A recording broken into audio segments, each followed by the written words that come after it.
as the number 2 Indiana Hoosiers are in town looking to move to 9-0 on the season.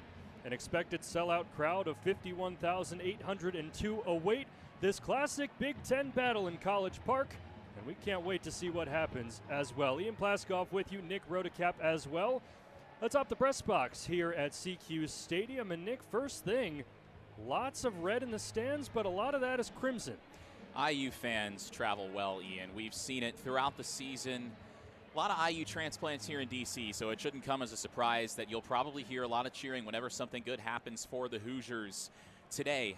As far as road environments go, Indiana has certainly been battle-tested. You think about the gritty win at Kinnick Stadium, a shocking to some upset win over Oregon at Autzen Stadium, two of the toughest places for any team to play.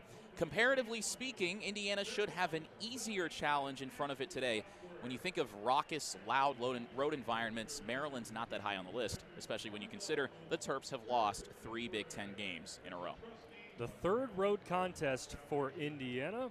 Maryland has not won at home in a good deal of time. Last one was a non-conference game versus Towson. The Terrapins have played very well in the first 3 quarters of all of their games, but the fourth quarter they always seem to struggle. Minus 37 on the season combined in fourth quarters. So if you're Indiana, you're looking at that. Make a difference in those first 3 quarters so you don't have to worry about that fourth quarter. And that's something Curt Cignetti talked about earlier this week. You look at the numbers, Maryland's point differential. You talked about the fourth quarter. In the first 3, Maryland is plus 114 against its opponents in the first 3 quarters scoring, but in the fourth quarter, you mentioned it, negative 37. So Maryland's been outscored in the fourth quarter by 37 points this season. You think about all 3 of the Terrapins' losses in Big Ten play, Nebraska, Washington, and UCLA. The Terps had a late lead, and they squandered it, and they came away disappointed. And this bye week for Maryland, the Terrapins coming off, they were not active last week, and they said it couldn't have come at a better time. They got healthy, they got their minds right, and really, you're playing with house money at this point if you're the Terps. You're thinking more about bowl eligibility perhaps than maybe making the college football playoff at this point. But if you can play spoiler, you can right the ship mentally very quickly. Coin toss just went down at midfield on the red painted M with a yellow border, black outline. Maryland has won the coin toss, deferred their choice to the second half, so Indiana will receive the first half kickoff. Maryland defending the west goalpost. Indiana is now 6-3 in coin tosses. The Hoosiers were 6-2 coming into this game. But if you're Curt Cignetti and Fernando Mendoza, the rest of this Indiana offense, coming on the road in this kind of environment kind of feels like you want the ball first. Yeah, definitely. And we mentioned that Maryland has gotten off to a great start, really played a great first 3 quarters of every Big Ten game. So if you can do what every road team seeks to do, take the crowd out of it. I know there are a lot of IU fans here as well. You can get those IU fans on their feet and cheering. You can set the tone and really give Maryland no chance at a potential upset victory. And Ian, inching closer to kickoff, I know Maryland said this was a sellout, but there are a lot of empty seats as we approach kickoff, less than a minute away now. The concourses are still active and packed. We can't see below us on the home side of the field just with the orientation of our location here. But on the far side, which at CQ Stadium is all bleachers, I would say it's anywhere between a third and a half full. Yeah, there are a lot of empty seats, especially in the upper deck. The stadium configuration in Maryland is interesting because you've got the horseshoe in the lower bowl, and then you've got this double-decker addition. It's like 2 triangles stacked on top of each other. That top triangle is maybe 35 or 40% full. So maybe a late arriving crowd, but as the teams take the field, I'm excited, Ian. It's a road game in the Big Ten. It's homecoming, and we've got beautiful weather on the first day of November. Homecoming Saturday is just about to be underway as Philip Noyes will send it deep. Left to right on your radio dial, Roman Hemby is back to return, as is Solomon Van Horst. Noyes runs up to the football, boots it away, and homecoming Saturday at CQ Stadium is underway. Roman Hemby will return from the 5-yard line, bouncing right, and nearly gets out to the 30-yard line on the near side hash. The former Maryland Terrapin starts this game out and giving Indiana good field position. Hemby 5 extra yards as opposed to if that kick would have gone through the end zone. Maryland's kicker, Philip Noyes, you talk about him as their kickoff specialist. 23% touchback rate on the season. Watch out for Indiana in the return game as this contest goes along. Out comes an Indiana offense that is 6th nationally in yards per game, 494.5, led by Heisman candidate, Heisman favorite to some, Fernando Mendoza. Roman Hemby, the set back behind him in the I formation, 2 receivers to the right, Surratt and Cooper, and 1 to the left. Mendoza shotgun snap, looking to pass on the first play of the game, checks it down outside the hashes, outside the numbers to Riley Nowakowski, the tight end, on the far side, out across the 30 to the 32, where Dante Joyner brings him down. Gain of 3 on first down and 10 brings up 2nd and 7. Mendoza, quick pass just to get himself into rhythm. Indiana's offense very RPO heavy, but you want to see Mendoza settled in early in this one here on the road. Mendoza in the gun again. Hemby to his right side, Surratt and Cooper to his left. Nowakowski now motions to the right side of the line. E.J. Williams, the lone receiver high, as Hemby motions to Mendoza's left, gets the carry, moving up the middle, spinning off of his right tackle, and goes down at the 35, where Daniel Wingate was first there for the Terrapins. The 6'5", 230-pound junior linebacker that leads the team in tackles, 6th in the Big Ten. Now Indiana a little bit behind schedule here. 3rd and long. Kurt Cignetti talks about you want to get good gains on 1st and 2nd down so you avoid situations like this. 3rd down and 5 at Indiana's own 35-yard line. 2 receivers to Mendoza's left, 1 to the right. Mendoza in the gun with Hemby to his right side, takes the snap, looking towards the near side, numbers, and it's intercepted. Jamari Glasker down the near sideline. Pushed out of bounds inside the 20, near the 10. Forced to throw outside the numbers, looking for Omar Cooper Jr. And Jamari Glasker, his 3rd interception of the season. That now has Maryland at the #1 team in the country in total interceptions at 15. Well, Ian, we talked about it off air before the broadcast. Maryland's turnover margin, best in the country entering today at 1.7 turnovers per game, more than its opponents. Now, on that play, there was a lot of contact between Glasker and Elijah Surratt, the Indiana wide receiver, as Surratt broke out of his route, but no flag, and a great defensive play sets Maryland up at the Indiana 12-yard line.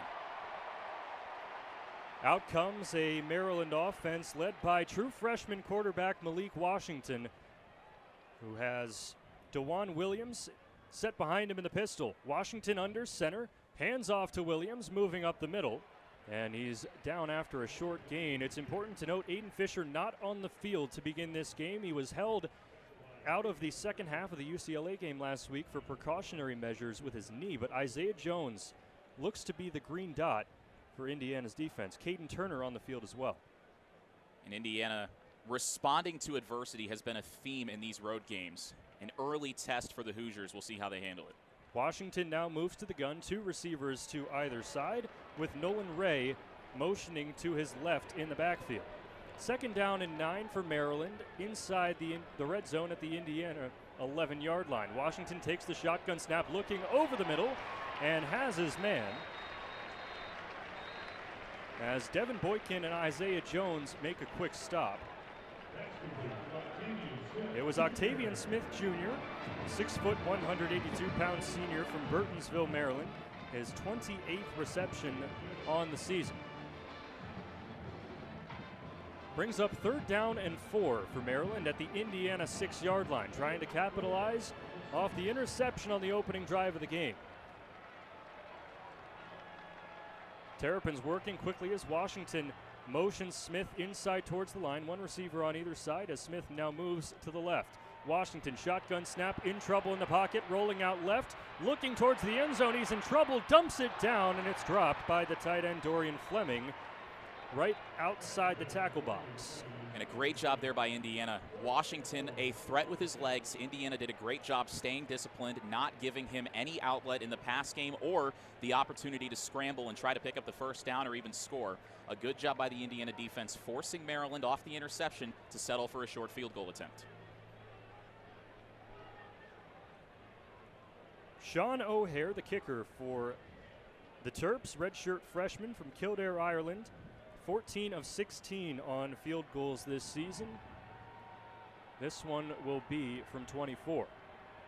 Snap is away, hold is down, and the kick is true. Maryland first on the scoreboard after the Fernando Mendoza interception. Struggled in the red zone, but able to tack on 3. Yeah, and you look at Maryland's red zone efficiency this season, one of the worst teams in the Big Ten when it comes to converting on those opportunities. Bottom 3, just over 84%. So Indiana doing a good job taking advantage of that. And we talked about responding to adversity. You think of Indiana's other road games this season, Ian. Iowa and Oregon. Mendoza threw interceptions in the second halves of those games, and he was able to shake off the nerves and get back in rhythm very quickly. Here, though, he wasn't ever really in rhythm, so this is kind of a new challenge for him on the road. I wouldn't call this necessarily a very hostile environment, but definitely something where we don't know how he handles it in an Indiana uniform. Mendoza has thrown 3 interceptions prior to this game, and Indiana has come away victorious when all those interceptions have been thrown. 12:01 remaining in the first quarter. It's also important to note, Nick, as we're in a timeout here on the field, Maryland has scored now 11 touchdowns in 27 red zone opportunities. So the red zone offense has been a concern for the Terps. Absolutely, and that's something that may become a factor as this game continues on. Are you scoring touchdowns, or are you being forced to settle for field goals in the red zone? Because we know Indiana's offense is going to move the ball. The Hoosiers, second in the Big Ten in total offense, nearly 500 yards per game. It's a question of not if, but when they get down there. Can they capitalize with 6 points instead of 3? Indiana offense will be back out on the field in a matter of moments. We'll take a quick break and be right back in just about a minute on WIUX Sports, where Maryland leads Indiana 3-0 here at CQ Stadium. Welcome back to College Park. Ian Plaskoff, Nick Rodecap with you on WIUX Sports, where Maryland leads 3-0 over number 2 Indiana after an interception of Fernando Mendoza taken the other way and eventually leading to a field goal from Sean O'Hare. Second offensive possession upcoming for Indiana as Philip Noyes is ready to boot it away for the second time. 12 minutes, 1 second remaining in this first quarter as the ball has fallen off the tee. Strong winds moving left to right, and they played a factor. Yeah, and it'll be interesting to see if that does factor into the kicking game. Obviously, the ball blowing off the tee tells you that it is measurable down on the field. Might play a factor late in this game. Say it's close, big field goal. It always helps to have the wind at your back. Maryland and Noyes kicking from left to right. Hemby and Van Horst back to return. Hemby makes the catch at the 10-yard line on the near side hashes, now moving towards the middle of the field across the 20 out to the 25, where a host of Terrapins will bring him down. And so now Ian, a chance for Fernando Mendoza to respond after throwing that early interception. You think back to Indiana's first drive against UCLA. Mendoza, it was tipped, but he threw an interception on that drive as well, and it didn't seem to impact him too much for the rest of the game. He's a very smart quarterback. Let's see how he handles this early adversity. Mendoza coming into this game, 73% completion, 1,923 yards, 24 passing touchdowns, 3 interceptions. He starts out this possession sending 2 receivers right and 2 to his left, with Hemby to his left in the backfield. Hemby will get the carry moving up the middle, and he's dropped after a short gain of 2. D.D. Holmes on the tackle for Maryland, a redshirt freshman from Washington, D.C. Gain of 2 brings up second down and 8, 11:36 to go in quarter number 1. Mendoza breaks the huddle and sends Omar Cooper Jr. and E.J. Williams to his right side. Elijah Surratt to his left.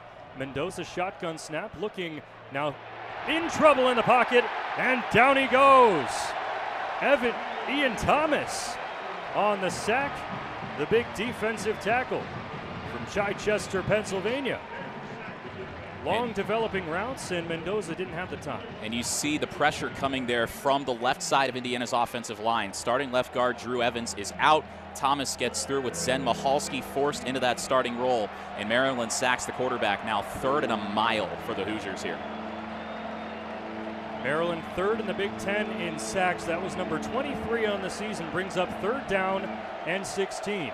2 receivers to either side for Mendoza, who stands in the gun with Hemby to his left. Mendoza claps, takes the snap, delayed handoff, and Hemby is blown up in the backfield. Daniel Wingate was there, as was Levain Scruggs. And Maryland's defense has been fantastic to start out this ballgame. Ted Monachino, the Maryland defensive coordinator, uses that youth, and they get creative. Right there, they brought LaVane Scruggs from his strong safety position and blitzed him, and Indiana just had absolutely no time for anything to develop. All things considered, for Monachino and company, this is a dream start defensively. Indiana -6 on the yard total through 2 drives as Jalil Farouk is stationed back to return the punt from Mitch McCarthy at the 40-yard line, and a flag has made its way onto the field. I think we're going to have a false start or an illegal shift for Indiana defensively there. The punt unit coming out. There isn't a whole lot of noise, but there was some miscommunication, I think, as they were trying to adjust the protection, and now McCarthy punts from under his own goalpost. In the Maryland flag-painted end zone on the right side of the field, McCarthy is in the middle of it, about 5 yards deep. Boots it away. It will be a roller for Farouk. Takes a couple of friendly Indiana bounces to the Indiana 45 in Maryland for the second drive in 2 times. Will start inside Indiana territory. And that punt did not come off McCarthy's foot clean at all. I think it hit the outside of his foot. It was a knuckleball kick, and you could hear the Maryland cheers. It got down at about Indiana's own 35 and bounced about 10 more yards. But Maryland will start this drive from plus territory just past midfield, and Indiana not handling the road environment well to start things off. I think that's putting it politely.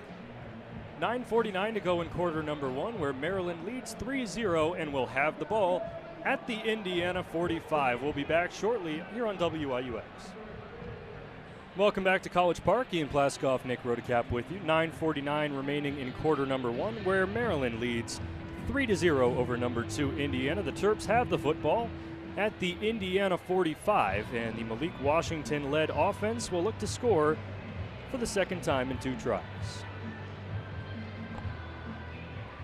Maryland offense that averages 350 yards a game. That's 13th in the Big Ten. And Washington will start the drive with 2 in the backfield with him. Nolan Ray behind him doesn't get the snap, and a dangerous throw. DeJuan Williams, the intended target, out of the backfield. Miscommunication. D'Angelo Pons was in the area on the quick out to the outside numbers, but no harm. Yeah, that looked like it could have been dangerous. I think Washington just a couple steps behind Williams. That nearly was picked off. Second down and 10 at the Indiana 45 for Malik Washington. Takes a shotgun snap, hands it off up the middle where a host of Hoosiers are there, including Mario Landino, who was first on the stop, to bring down Nolan Ray. So Maryland behind the chains, 3rd and long. The Terrapins, one of the worst teams in the conference in 3rd down efficiency. A chance for Indiana's defense to get off the field quickly. 3rd down and 8 for the Terps at the Indiana 43. Washington in the gun with 3 men to his right, 1 to his left. DeJuan Williams in the backfield as the tight end Fleming comes in close to the line. Shotgun snap for Washington. 3rd down and 8. Sticking in the pocket, in trouble under duress, and just out in front of the reach of Octavian Smith on the deep crosser over the middle. Had him around the 30-yard line on the outside hashes, and Hosea Wheeler there on the pressure forces a Maryland punt and a 3 and out. Well, he had Smith open across the middle. It would have been a first down by plenty, but the pressure in his face from Wheeler and a couple others, I think, unsettled Washington. He threw off platform. That's the second time in this game already that he's been well behind his intended target. First punt for Bryce McPherson, averages about 47 yards per punt. He's stationed at the Maryland 47-yard line. Jonathan Brady back to return, stationed at his own 10, and he'll let that punt bounce out of bounds inside the 10 on the far sideline. And they'll spot him at the 7. Indiana will take over at its own 7-yard line with 8:53 remaining in quarter number 1. 3-0 Maryland. We'll be back after the timeout on WIUX. Welcome back to College Park. Ian Plaskoff, Nick Rodecap with you. It's been a defensive showcase so far. A total of 2 yards. Maryland with 8, Indiana with -6. Indiana just forced a 3 and out. This is a Maryland defense that is middle of the pack in the Big Ten, but can make the big plays. And we've seen that already, Ian. An interception on 3rd down by Jamari Glasker sets up the only 3 points of this game as the Terps take a 3-0 lead, and then 3 sacks already. Indiana's offensive line without starting left guard Drew Evans. Now Indiana starting inside its own 10. a long field ahead for Mendoza, and Indiana's offense needing to find some rhythm because they haven't done so thus far. Zen Michalski has stepped in at the left guard position. He typically is the backup right tackle, but is versatile along the offensive line. Indiana breaks the huddle and is ready to go at its own 7-yard line, trailing 3-0 with 8:53 to go in quarter number 1. Mendoza stationed in the shotgun with Kalon Black off his left hip, 2 receivers to the left side, and Riley Nowakowski, the tight end, off to the right. Mendoza takes the shotgun snap, hands off to Black, moving between the tackles, still barreling through on the right side out near the numbers on the far side where Trey Reddick finally brings him down. Gain of 6 on 1st and 10. Strong run from Kalon Black. And I think 3 or 4 of those yards were after contact. Black just kept those legs moving. He's 5'10", 211, but he's extremely strong. He drug 3 or 4 defenders with him there. 2nd down and 4 at Indiana's own 13. Mendoza motions Black off back to his left hip. Standing in the shotgun, takes the snap. A check down to the near side flat where he finds Omar Cooper Jr., and he's wrapped up at the 15. Dante Joyner brought him down by the ankles, the 6-foot junior cornerback for the Terps. Gain of 2 brings up 3rd down and 2. Crowd here at CQ Stadium that is filling in gradually, starting to get loud as Mendoza sends 3 receivers to his right side. Black remains in the backfield, and he will get the carry moving up the middle, bouncing to his right, and getting a push from his offensive line between the hashes. He's across for a 1st down and more out across the 20 to the 23. And yet again, Kalon Black, plenty of yards after contact. He kind of ran into the pile there, and you think, okay, he goes down after a gain of 2 or 3, but he just keeps the legs moving, and it's clear Maryland's having a tough time bringing him down with that first wave of tacklers. It's a gain of 8 on 3rd down and 2. 1st and 10 for Indiana at its own 23, moving right to left in all white uniforms and crimson helmets. Mendoza motions Omar Cooper Jr. into the left side flat, hands off to Kalon Black up the middle, who has a burst out across the 30. And first time, Nick, that Indiana's had a good gain of 5+ on 1st down. It's 5 exactly. That was a gain, I think, of 6 or 7, actually. And Kalon Black averaging over 6 yards per carry this season. And you can tell Indiana's going to lean on him. Thought maybe we'd see a little bit more Roman Hemby, but having plenty of success with Black in the backfield. 6:35 to go in quarter number 1. Mendoza breaks the huddle, sends 2 to his right, 1 to his left, motions Roman Hemby now off his left hip. Takes the shotgun snap, hands off to Hemby up the middle. The former Terrapin dragging defenders out across the line to gain. Cam Rice had Hemby wrapped up before the 1st down as the Terrapin is down. Well, Hemby carried him about 4 yards downfield as Levain Scruggs is now up and seems to be okay. And we just talked about Roman Hemby, but Indiana leaning on this running game, and so far, Ian, it's working. Remember, Indiana started this drive inside its own 10, now out with 1st and 10 at its own 38. The run game is working so far. 7 men up on the line for Indiana, 2 tight ends on either side as Roman Hemby gets the carry off the shotgun snap to Mendoza. And Hemby dives out across the 40 where Dante Joyner brings him down.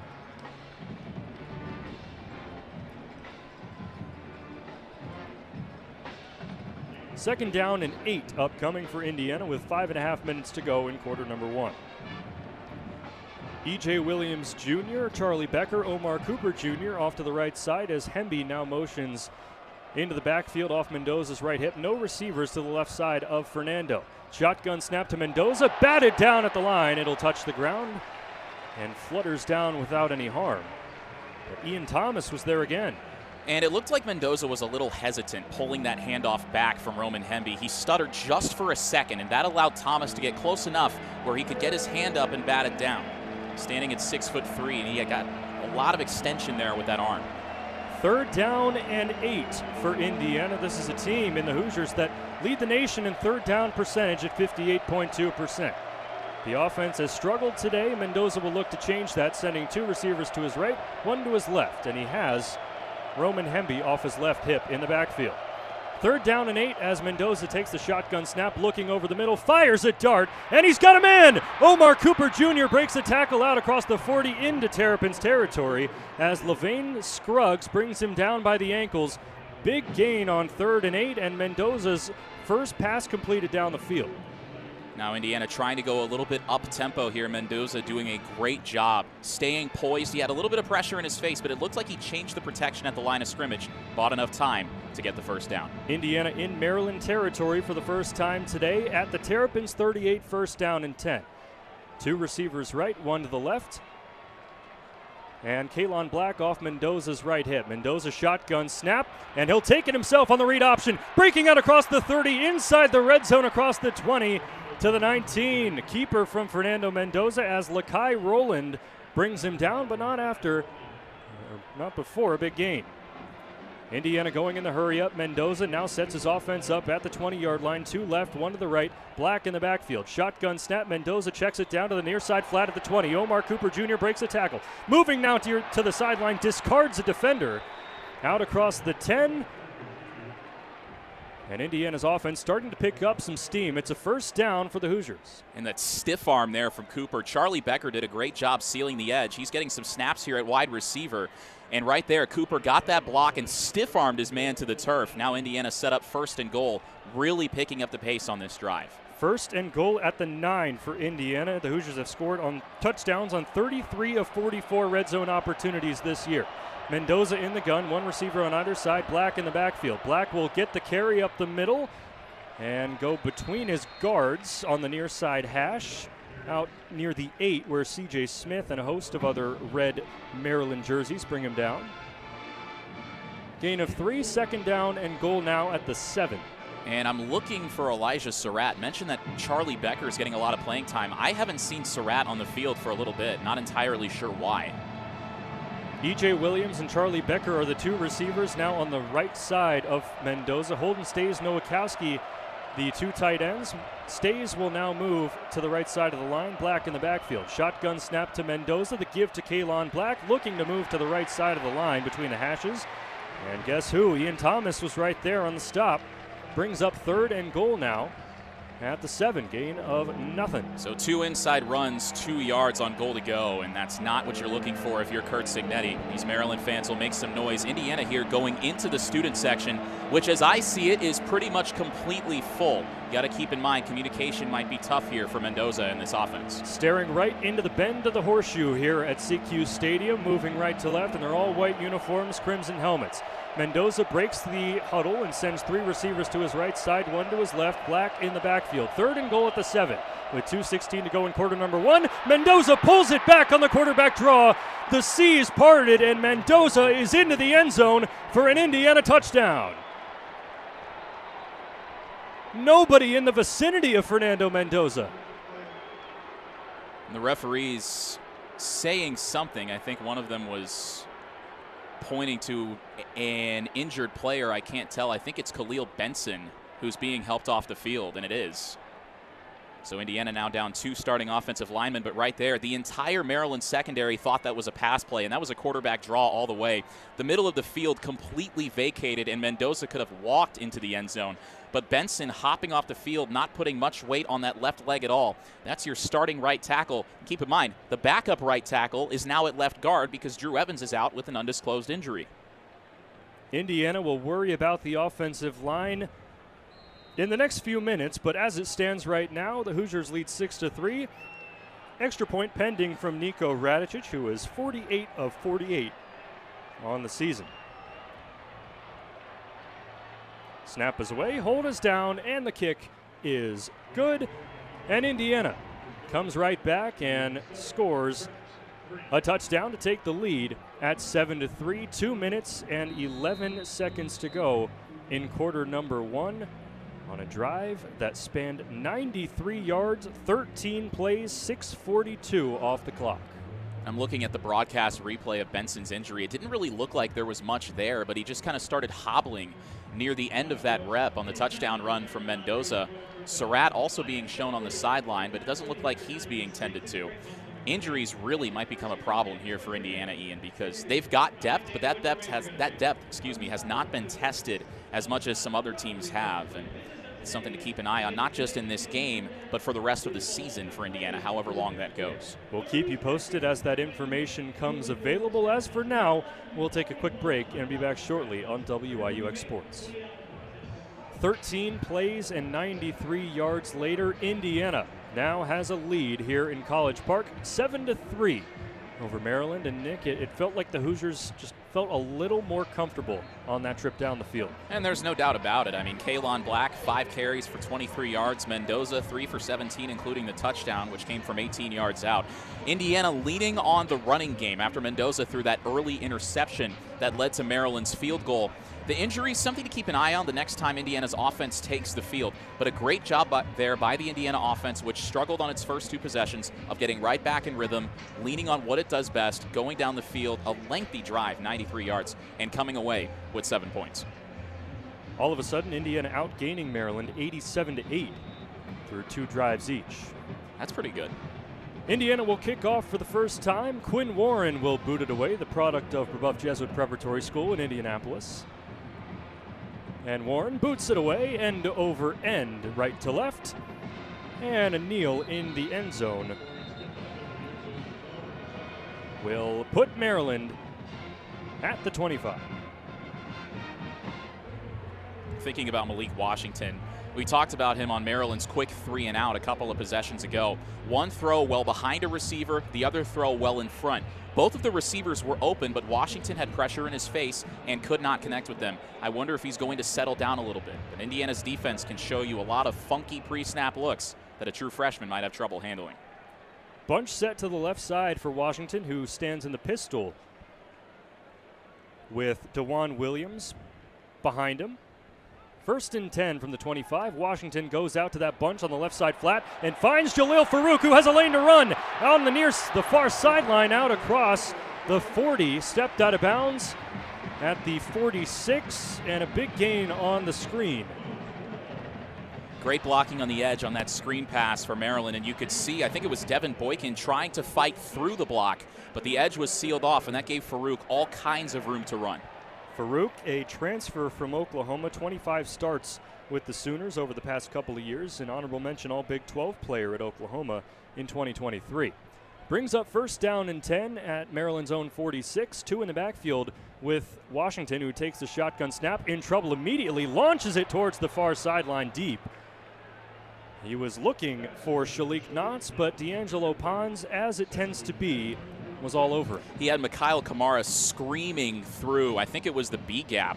A nice stunt by Kamara to get inside, and Washington had Kamara in his face, hands up, hustling toward him. That ball was nowhere close to the intended target. If anything, Pons would have been in perfect position to pick it off, but it sailed out of bounds. 90 seconds to go in quarter number 1, 7-3 Indiana. Maryland driving left to right, and they're all red uniforms. Washington in the pistol with Williams behind him, bunch set to the right side on the far hash. Slings it out to the near side on that bunch and finds Farouk again. Same play as the big gainer to start this drive, but not the same result. Farouk gets tripped up out across the 45 at the 46, maybe the 47.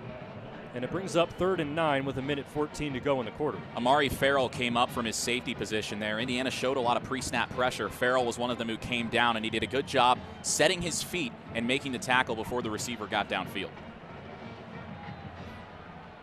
Maryland 16th in the Big Ten in 3rd down offense, 37.7% on conversions. Empty set 5 wide for Washington, who stands alone in the gun at the 47. Takes a shotgun snap, looking towards his left, slings it over the middle, and he's got a man.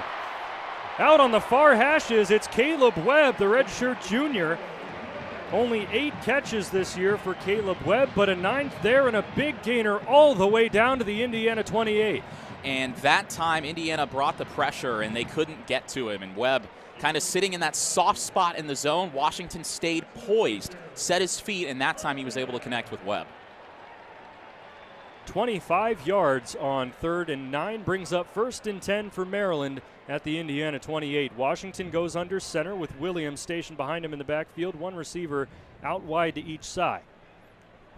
Washington takes the snap, and Laundry on the play Jamari Sharp for Indiana is pointing towards the side of Maryland, as is Isaiah Jones. Yeah, and I think it was Daniel Owens, the tight end, who moved. He flinched, and you could hear the Indiana fans. They wanted the false start.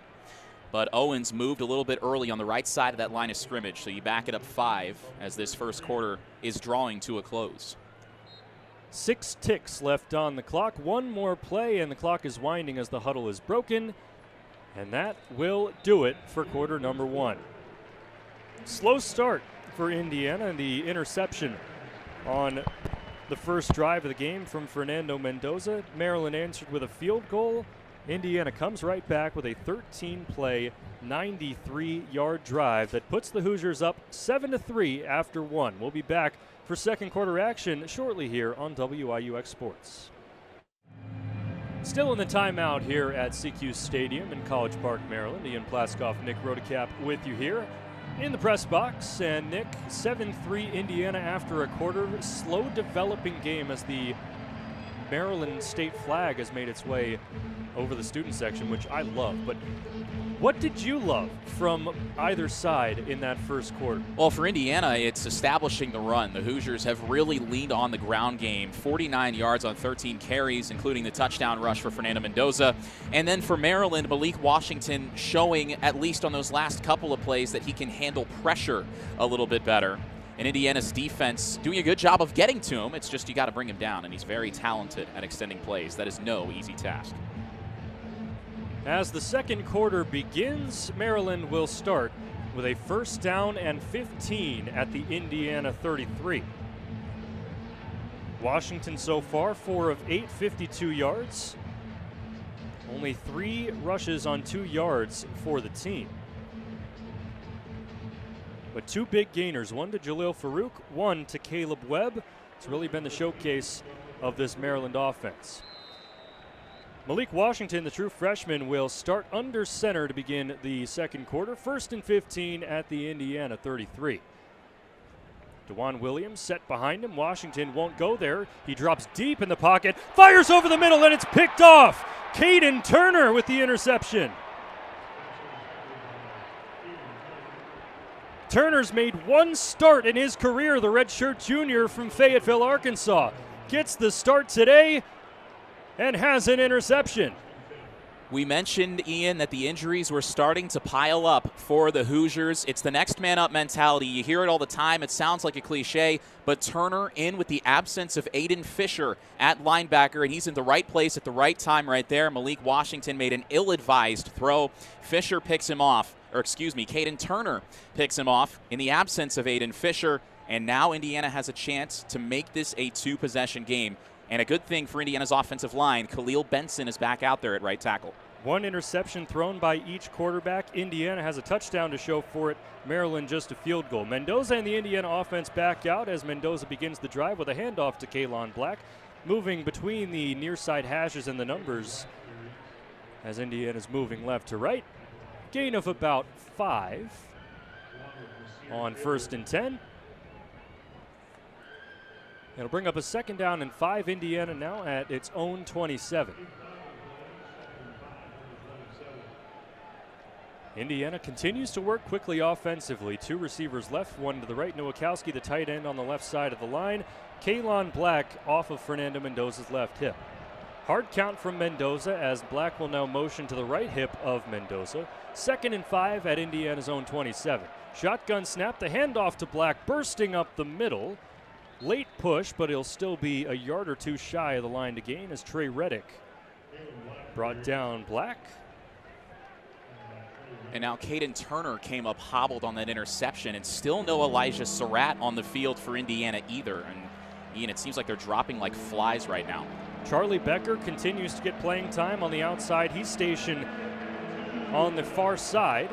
Omar Cooper in the slot on the left side as well. 2 receivers to the right. Mendoza shotgun snap. He'll pull it again, running up the middle. Gets a block downfield from Zen Mahalski. Gets sandwiched between 2 Terrapins at about the 48.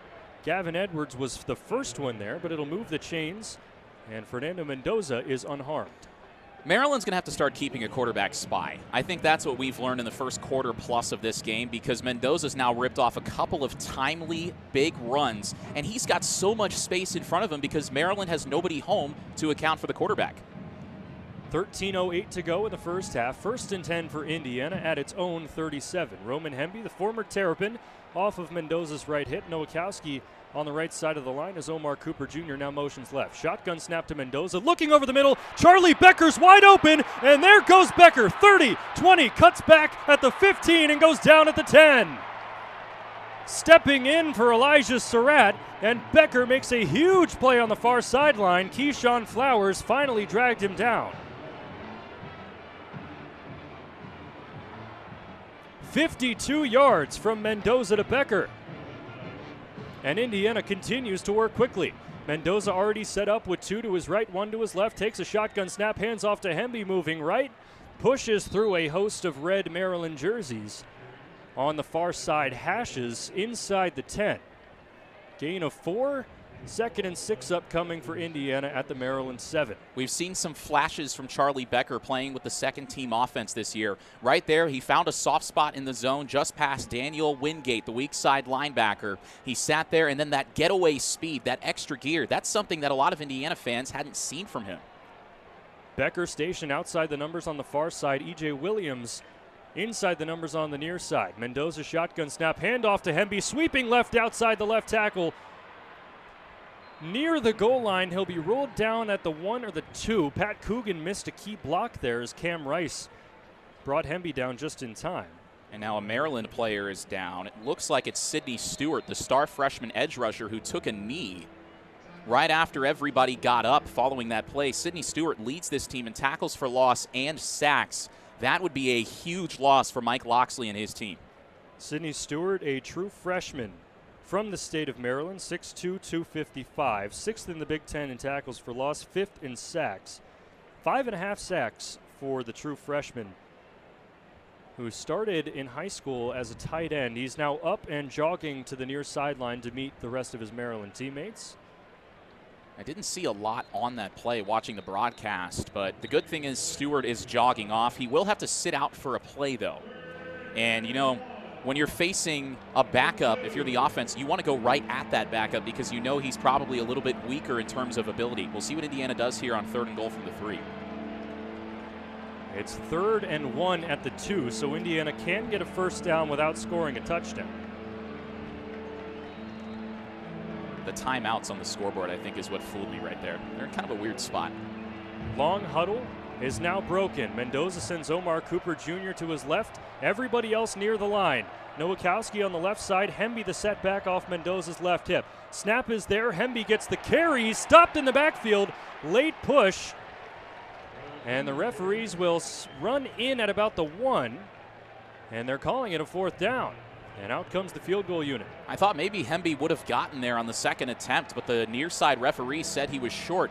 Interesting that Indiana is lining up the field goal unit here because I feel like Curt Cignetti would usually go for it in this spot.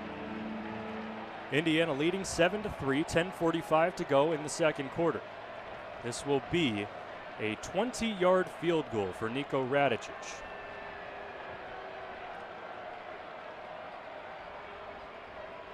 Snap is away, hold is down, Radicic the kick, and it is true.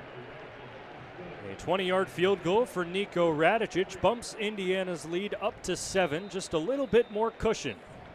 On the drive, that was highlighted by the 52-yard grab from Charlie Becker. Indiana capitalizes and now is up by a touchdown and a PAT.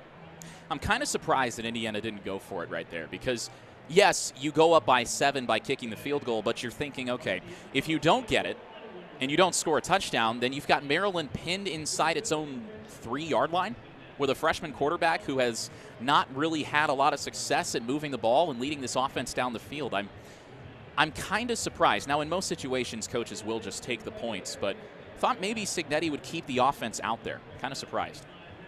Fernando Mendoza, after the early interception, is now 5 of 7 for 90 yards. Doesn't have a touchdown passing, but he has one rushing. Also, of course, has the pick.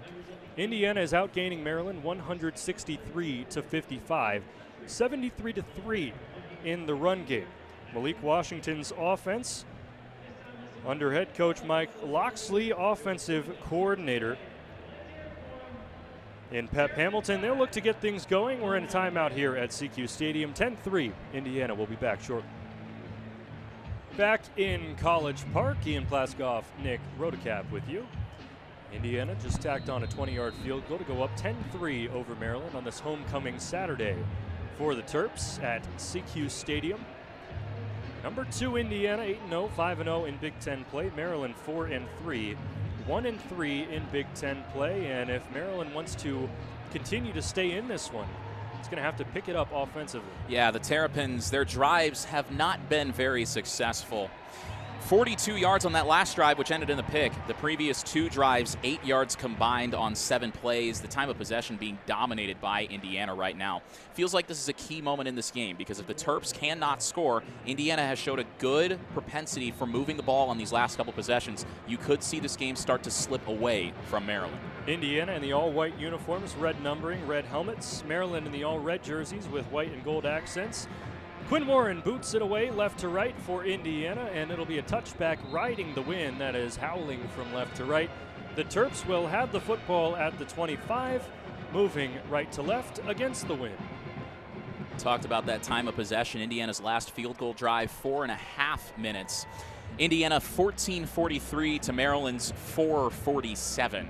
So just under 10 more minutes, Indiana's had the ball compared to the Terps. 10:30 on the clock in this second quarter. This is where you'd like to see Washington move the ball down the field and not have the drive end in an interception like his last one did. Washington 4 of 9, 52 yards. The interception that was picked off by Caden Turner. Turner is now out. He was hobbled up after the pick, so Jeffrey Utzinger is in the game. Of course, Aiden Fisher not playing so far today, so it's Elijah Hardy, Isaiah Jones, and Utzinger, the 3 linebackers. First snap of the drive, a handoff from Malik Washington to DeJuan Williams, and Utzinger was right there for the stop. Mikhail Kamara there as well, but Utzinger, the Cathedral High School graduate, just got a scholarship before the season. Good to see him out there making plays, and he stayed in the run gap, stayed disciplined right there, and got the TFL. Second down and 10 at the 25. 10:07 to go in quarter number 2. Shotgun snap for Washington, who goes outside the numbers on the near side and finds Caleb Webb, who runs after the catch for a first down and more out to Maryland's own 40. Terps went 2 receivers on either side, and Webb was left wide open. Now you see Maryland going no huddle like Indiana did when it was moving the ball well as well. Terps in the pistol with Nolan Ray set behind Washington. He won't get the carry. Washington drops back deep in the pocket, launching deep down the field, looking for Webb, and it's picked off by Lewis Moore. The ball was underthrown, and Moore jumped it for his 5th interception of the year. Well, it looked like I was watching Webb come up the seam and kind of across the middle there. Washington had him open. He waited just a little bit too long, and he threw it a little bit too far toward the sideline. And Lewis Moore, what an athletic play right here to reach over the receiver, grab the ball, and then tumbling to the ground, he somehow held on to it. Lewis Moore has been such a game changer for Indiana's secondary, coming back from Ole Miss to Bloomington. An unbelievable play by Moore. And now for Malik Washington. On Maryland's last 3 offensive snaps, he's been intercepted twice. Bryant Haynes, his scheme, it doesn't matter who's out there on the field, but here, that ball should have come out a little bit sooner. That ball was just thrown a little bit too late, so by the time it got downfield, Moore had plenty of time to roam over closer to the sideline and did a phenomenal job of coming down with that football. I think if Washington throws that just a tick earlier, it might be a touchdown because Webb was open, but he waited too long. Webb was on a deep post over the middle, and Lewis Moore was coming from the far side of the field to the near side. The play happened on the near side. If Washington got rid of that ball and Moore was coming from any different angle, it would have been caught by Webb, likely for a touchdown. I mean, the ball was about 2 inches from being in Caleb Webb's hands, and Lewis Moore swooped in at the last second. He plucked it out of the air. That is such an incredible play, and Moore leading the team 5 interceptions, and this is Indiana's 9th game of the year. That is incredible. Lewis Moore was a Tom Allen recruit way back when, and decided to leave after the 2023 season, go to the SEC, play for Ole Miss, came back to Bloomington, and had to deal with some eligibility issues, had a court case that was going on. It got released. Lewis Moore was eligible for the entire season this year, and there is nobody happier, maybe one more person happier than Curt Cignetti. It would be Lewis Moore. But Curt Cignetti, Brian Haynes, they have to be thrilled that Lewis Moore continues to be able to play. Yeah, and it seems like he was playing well before the court case was settled where he was deemed eligible for the entire season. But it seems like ever since that court ruling went in his favor, and now he knows that he's going to finish out his college career in Bloomington with a full season, however long that goes, it seems like he's been even better. And he's been playing even freer. And you feel good for him because this is a guy who's battled a lot of adversity in his career, and he comes up with a huge play for Indiana right there. Now, Indiana, the field position not great, though. You're stuck at your own 16-yard line with the student section behind you. Indiana did just go 13 plays, 93 yards for a touchdown back in the first quarter. The Hoosiers are set up first down and 10 at their own 16. 9:33 to go in the first half, leading 10-3 over Maryland. It's been 10 unanswered for the Hoosiers. Fernando Mendoza, the interception on the first drive. Maryland kicked an easy field goal in the red zone. It's been all Indiana ever since. Fernando Mendoza, the Heisman favorite to some, breaks the huddle, sends two receivers to his left, one to his right, with Roman Hemby off his right hip. The tight end Nowakowski shifts to the left side of the line. Mendoza claps, takes the snap, hands off to Hemby up the middle, who runs through a couple of tackles to the 20. Darius Grimes and Dylan Fontes were there for Maryland. A gain of 4 on 1st and 10. 2nd down and 6 at the 20 for Indiana. And you'll take 4 yards on the ground on 1st and 10 any day of the week. Indiana as a team right now, averaging about 4 yards a carry, doing a good job staying on the ground. Mendoza sends E.J. Williams and Omar Cooper to his right, Charlie Becker to his left, Hemby off his left hip in the shotgun. Mendoza takes the snap, goes to the near side numbers and finds E.J. Williams. Williams dives forward. He was wrapped up and he extends his arm for a couple more yards. Jamari Glasker was there in coverage, and it brings up a 3rd down and 2 for Indiana. Glasker doing a good job there, rallying to E.J. Williams. 2 experienced players matched up on the perimeter right there. 3rd down and short, you're deep in your own territory. This is a critical, just like every 3rd down is, but this especially important for Indiana. 3rd and 2 for Indiana at its own 24, leading 10-3, 8:25 to go in the second quarter. 2 receivers right, everybody else on the line with Hemby in the pistol. Hemby gets the carry from the handoff from Mendoza and bursts through between the guards out across the 26 for a 1st down. Dylan Fontes brought him down. And it took him a little bit too long to get there, did Fontes on that interior D-line. Indiana just leaning on the run game right here. Short passes as well. Feels like you're trying to lull Maryland into a little bit of a sleep, and then maybe you open it up and take a shot. Shot plays are harder for Indiana right now with Elijah Surratt out with some sort of injury. Mendoza, 2 receivers to his left, 1 to his right. Hemby off his left hip. Shotgun snap on 1st and 10 from the 27. Mendoza looking for an intermediate pass, and it's dropped by Omar Cooper Jr. about 20 yards downfield across the 40 on the near sideline. As Lakai Rowland was in coverage, Cooper took his eyes off the ball, looking at the green grass ahead. Yeah, he beat Rowland. Cooper just released to the inside right there, and he had all kinds of room to run, would have probably gotten to about midfield. But you got to catch the ball before you can run, and that's what Cooper did not do right there. Not the first drop we've seen him have this season. Clock stops at 7:39 left in the half. 2nd and 10 from the 27 for Mendoza and Indiana. Hoosiers set up in the pistol. Kalon Black in the backfield. 2 receivers left, 1 to the right. Mendoza takes the snap, hands off to Black, bursting through the left side, barrels through a defender, and off he goes out across the 45. A 1st down and more for Kalon Black, and boy, is he explosive. Dante Joyner was matched up with Omar Cooper there in the slot. Cooper did a great job setting the edge on that stretch play as Kalon Black was running left.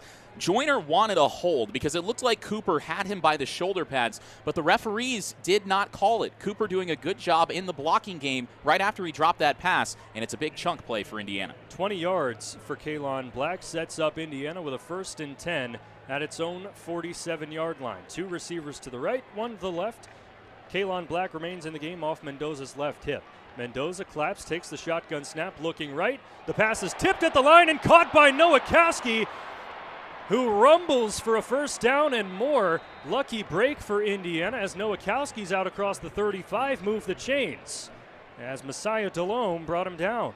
Really, really fortunate there. That's a textbook tip drill interception. That's what it looked like. But Nowakowski in perfect position. Great job finding the ball and making the catch. That could have been disastrous for Indiana. Mendoza was looking towards the near sideline where he had two receivers. The ball was tipped and Nowakowski caught it between the hashes in the middle of the field.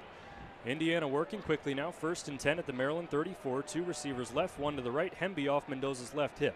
Shotgun snap. Mendoza hands off to Hemby, who is immediately wrapped up by Neo Avery.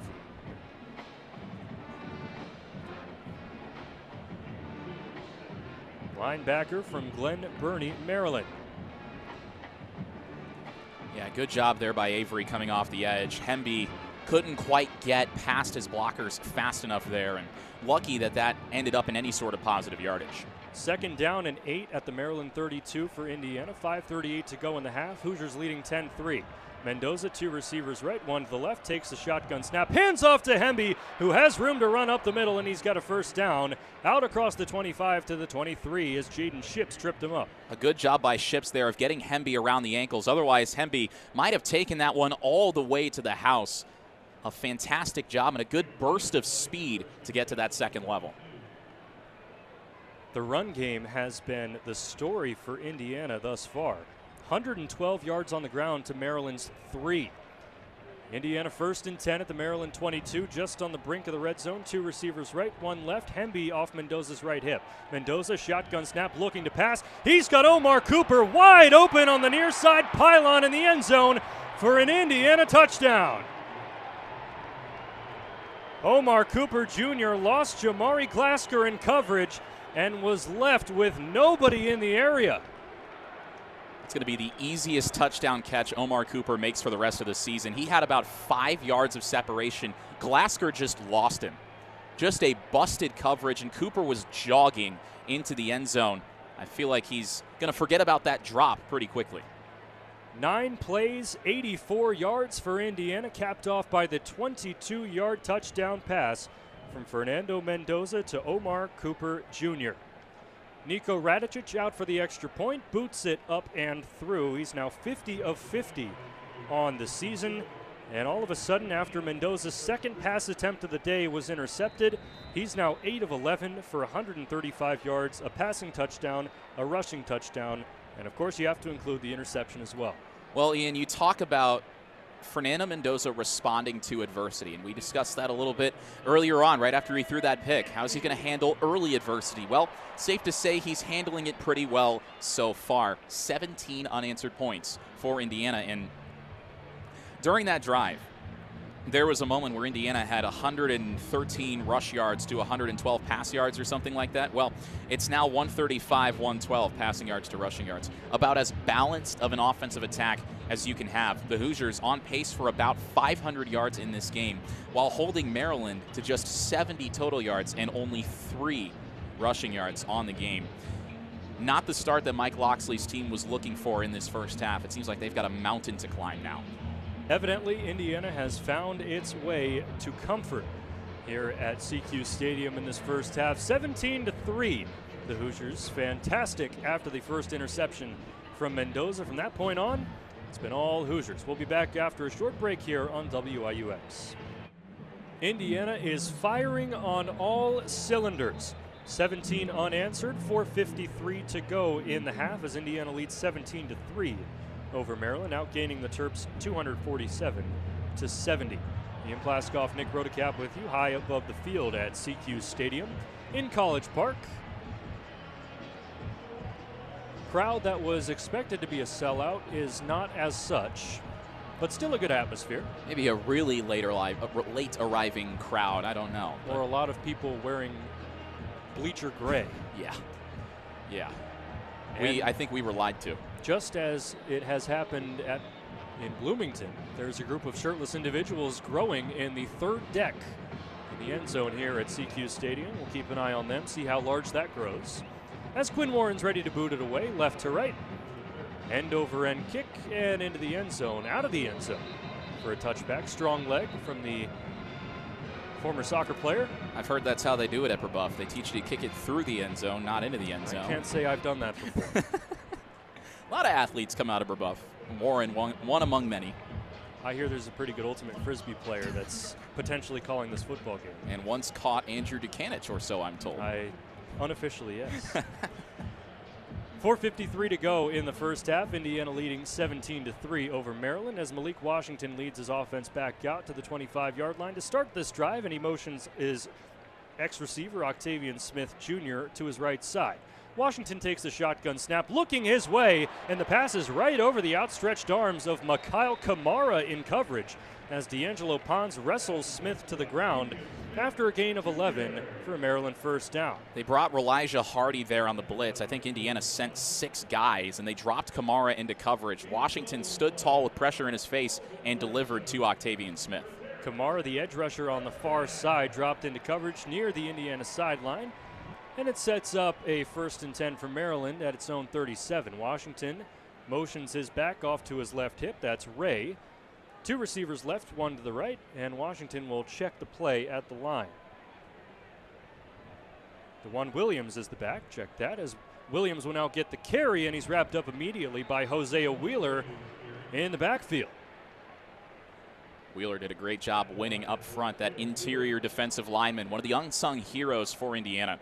And Williams had absolutely nowhere to go. Just lucky to get back to the line. Clock winding under 4 minutes now, 3:47 to go in the half, as Washington has 2 to his left, 1 to his right, and looks towards his right, now over the middle, dumps it down, and it's off the outstretched hand of DeJuan Williams, his running back.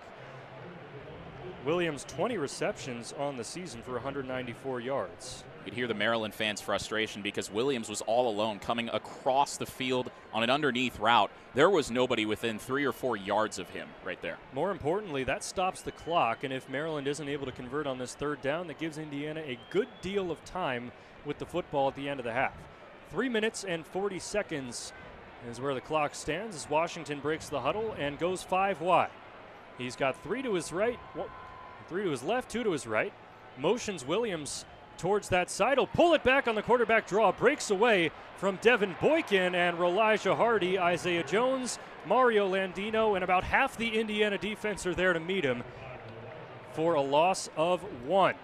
They had Byron Baldwin coming off the edge, the true freshman defensive back, a Baltimore native, completely unaccounted for, coming off the left side of Maryland's offensive line, and he almost got to Washington, but that's what caused him to have to step up and face that Indiana pressure. Play clock winding at 18 seconds, game clock at 3:07. You have to imagine Maryland's going to take this all the way down as the punting unit is out.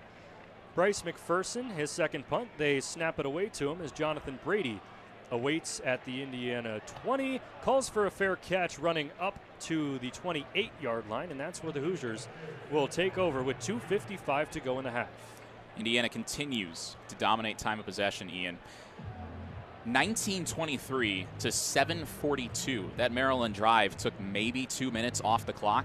Now, this is a 3-minute drill of sorts, 2:55 before the break. Remember, Maryland gets the ball to start the second half.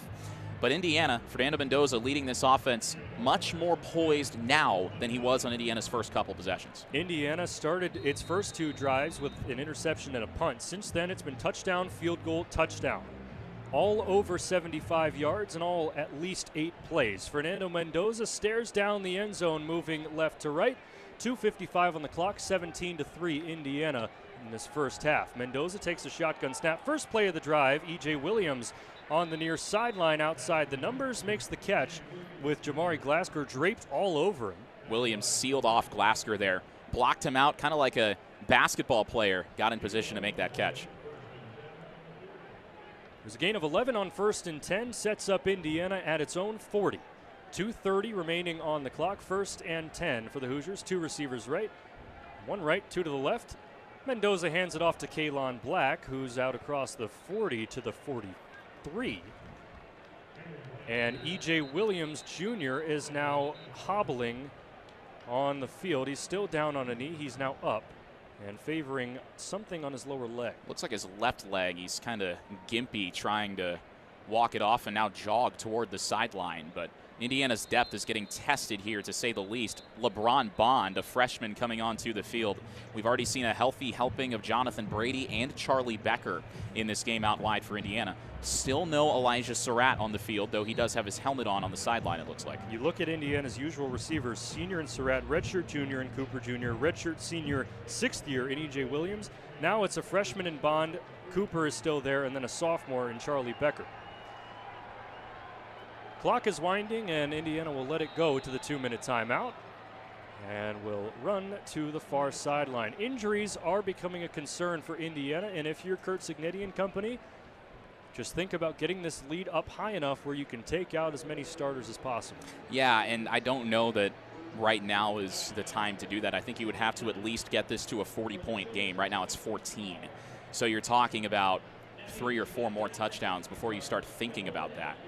It's interesting, though, as how many players have gone down with injuries for Indiana. This is something that the Hoosiers didn't really have to deal with last year, outside of Drew Evans, who, of course, is out for this game, the starting left guard, being replaced by Zen Mahalski, the Ohio State transfer. But we've seen Khalil Benson get banged up. We've seen E.J. Williams get banged up. Surratt, Aiden Fisher not playing, at least not yet. I don't think we're going to see him at all at this point in the game. Kellen Wyatt, of course, out for the season. They just keep starting to mount. Curt Cignetti, not a guy who likes to recruit stars. He recruits, as he evaluates the talent, and he's done a pretty good job of it. But this is where that talent evaluation and those depth pieces are really going to be tested. We're in the 2-minute timeout. 17-3 is the Indiana lead, and injuries are piling up. Most important position on the field, though, has remained healthy, and that is Fernando Mendoza after his interception.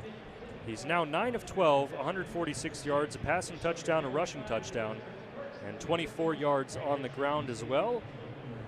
All season long, he's been able to bounce back from adversity, and he does it again. And Curt Cignetti talks about how, I think it was after the Oregon interception, he threw a pick 6 to Brandon Finney that tied the game at 20. And Mendoza gets back to the sideline, and Cignetti asks him, "You having fun yet?" And Cignetti says, "Yeah," or Mendoza says, "Yeah," and Cignetti responds and says, "All right, let's go win the game."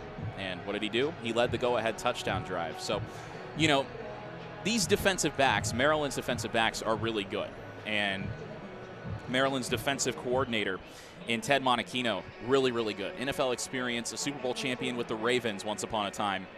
You're not going to be perfect. And Mendoza chases perfection, but it's about how you respond when you make those mistakes. And so far, it seems like he's passed all of those tests. The Heisman favorite to some. Heisman Mendoza chance becoming common in Bloomington. And he's just a good guy. Being around him this season, it's been fantastic, you could say. That is his favorite word. It's either that or evidently. Mendoza now grabs his host of white uniforms into a huddle and sets up the offense as the 2-minute timeout is coming to an end. 17-3 is the Indiana lead. 2 minutes to go in the first half here on Homecoming Saturday in College Park. As Mendoza breaks the huddle, sends 3 receivers to his left and 2 to his right. Empty set 5 wide on 2nd down and 7 from his own 43. Mendoza launching deep, looking for Omar Cooper Jr., who extends and loses the ball as he hits the ground. Nearly made the Superman catch. Glasgow in coverage. He's been all over the place. Cooper, I think, hesitated. That ball looked like it was thrown just a little bit too soft from Mendoza. He got hit right after he threw it. But if that's a step or 2 further out in front of Cooper, I think he can sprint under it. Instead, he kind of had to wait and then dive, and that was what allowed Glasgow to get in there and just break it up. 3rd down and 7 for Indiana at its own 43. Mendoza has Kalon Black off his right hip, 2 receivers to his left, and 1 to his right. That's E.J. Williams, who's back after being hobbled up. Shotgun snap to Mendoza, navigating the pocket, looking over the middle and finds a man.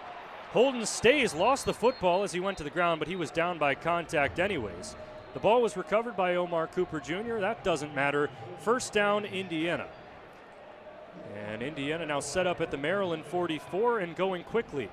Substitutions, Hemby comes in as Black sprints to the sideline. Nowakowski now sprints off as well. 2 receivers right, 2 to the left. Hemby off Mendoza's right hip in the gun. 1st and 10 at the 44, 90 seconds left in the half. Mendoza shotgun snap. Awkward throw, goes out of bounds. Nothing was open and stops the clock. Yeah, Mendoza had pressure in his face there. Indiana was trying to go up tempo, and Mendoza, I think, got hit around the midsection as he threw that one, so did a good job of getting rid of it. It could have been a sack. Indiana tried to go on up tempo. It didn't pay off right there, but still in position to get something before the half here. Clock stopped at 1 minute and 27 seconds. Indiana leading 17-3, driving left to right in all white uniforms, crimson helmets. Maryland in all red defending. 2 receivers left, 1 to the right. Nowakowski the tight end, Hemby the back. Mendoza takes a shotgun snap, delayed handoff to Hemby, who has a hole up the middle. On the near side, hashes, breaking across the 40 to the 35, down to the 34, move the chains, stop the clock, and Indiana will get reset. Hemby did a great job there getting up to that second level, and you feel like him coming home here to Maryland, where he spent so much of his college career, playing maybe with a little extra chip on his shoulder as he's gotten the bulk of the carries today.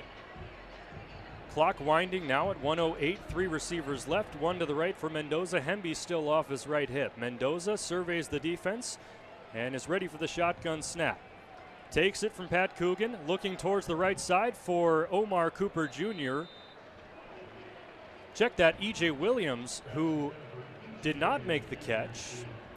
And honestly, Nick, that might be to his benefit. Stops the clock at 54 seconds. Yeah, and it would have been a really short gain, maybe 3 or 4 yards on a quick out route, but Mendoza threw it too far out in front. Williams had to stretch, and by the time he got a foot down, he was out of bounds.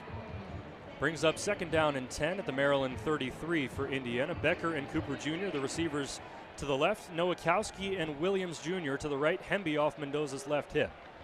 Nowakowski motions in, handoff to Hemby, right side across the 30, brought down at the 28, where Sidney Stewart, who's back into the game after being hobbled up, makes the tackle, and a timeout on the field with 49 seconds remaining. I think Mike Locks or Indiana called a timeout there. Signetti wanted one before 3rd and 5. You're thinking, as far as field goal range is concerned, you're pretty close. I think this would be about a 45-yarder from here, which is well within range for Nico Radicic. But if you're Indiana, you definitely want 6, because the more you can expand that gap, Maryland's offense has really struggled today. It would be to your benefit. It's important that Indiana can't lose yardage either, because this is right on the border of where Radicic can hit from. But Brendan Franke is out, who tends to kick their longer, more desperation field goals at the end of periods. So Indiana cannot lose any yardage here on 3rd and 5 from the Maryland 28. Indiana, the number 1 team in the nation in 3rd down conversion rate, 58.2% coming into this game. Hoosiers are 5 of 8 on 3rd down in this first half. 49 seconds remaining in this first half, with Indiana leading 17-3 over Maryland. It's been 17 unanswered. Mendoza breaks the huddle, sends Omar Cooper Jr., Jonathan Brady, Charlie Becker in a bunch to his left. E.J. Williams alone to the right. Hemby off his right hip. 3rd and 5. Mendoza takes the shotgun snap, looking left. Stepping up in the pocket, and the pass was tipped at the line. Falls in front of a diving Jonathan Brady, and incomplete. Mendoza had Brady open. I don't know if he would have gotten the first down, but with Indiana's injured offensive line shuffling things around, the Terrapins having no trouble getting pressure on Mendoza, making him uncomfortable.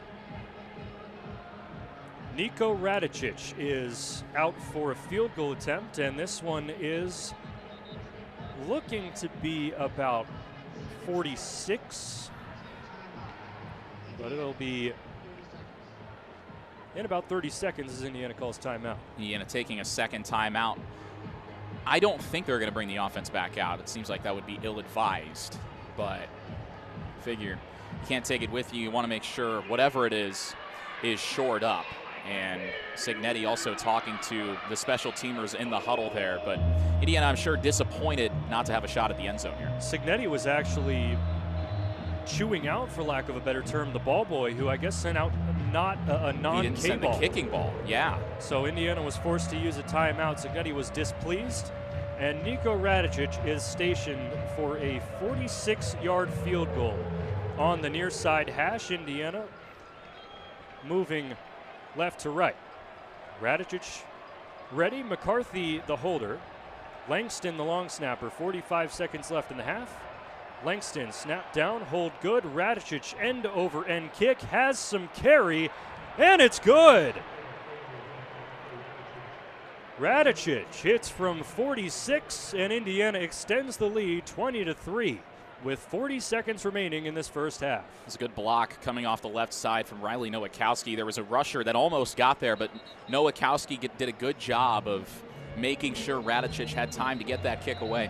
Radicic has only missed one field goal in his career, and it was from between 40 and 49 yards. That was really that's the only blemish on his kicking ledger in his career, but that one had plenty of leg to it. And now if you're Indiana, this is a 3-possession game, and Maryland's offense, we talked about it earlier, 2 rushing yards as we're under a minute to go in this first half, and that does not bode well for Malik Washington and company as the second half approaches quickly. Indiana outgaining Maryland 290-81, 131-2 on the ground.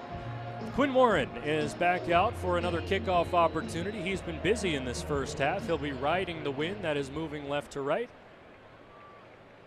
with 40 seconds to go in this first half. Warren, end over end, near the far pylon on the front, and it'll be in the end zone for a touchback. So now if you're Malik Washington, well, your offense has only had success through the air, but on your last 3 snaps, you've been intercepted twice. So good luck, I guess, if you're him, because you really, running the ball is not an option here. Inside a minute to go, you need points. And how they're going to get into field goal range, if you're the Terrapins, well, that's anybody's guess. Only 4 first downs for Maryland offensively in this first half. The Terps are 1 of 4 on third down. Washington 2 picks. Indiana's defense has been tremendous in this period. 40 seconds left in the first half, 20-3 Indiana, and Maryland will start 1st and 10 at its own 25. Shotgun snap to Washington, and it's a screen to his running back, DeJuan Williams, who's wrapped up just shy of the 30. Clock will continue to wind as Williams hands the ball off to the referee. Under 30 seconds now at 25, and it looks like the Terps are going to snap it quickly. Washington in the gun, 3 receivers right, 1 left.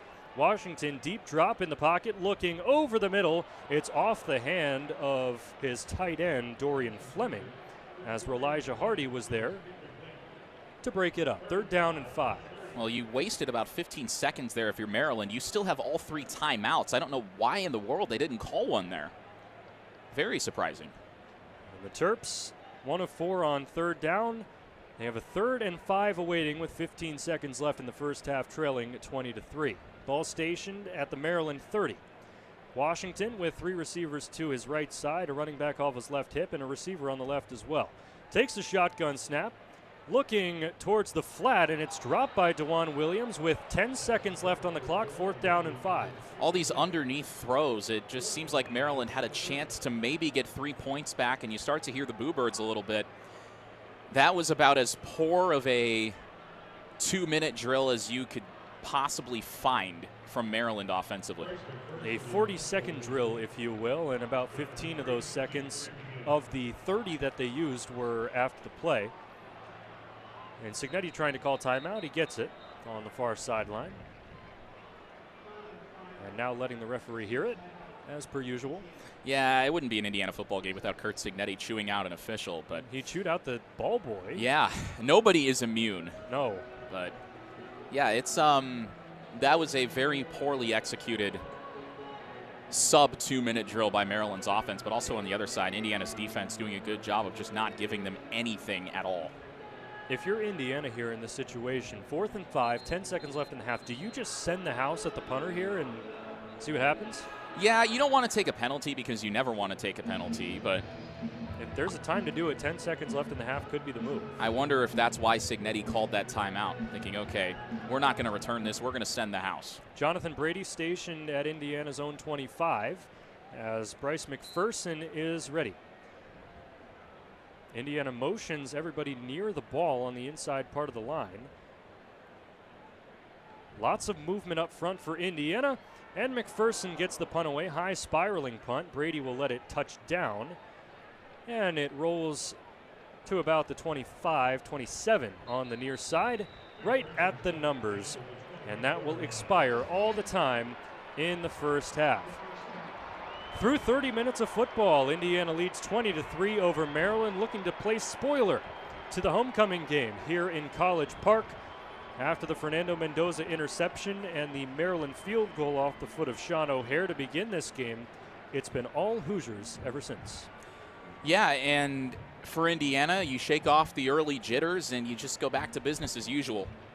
You think back to that UCLA game. Indiana's ground game was the story.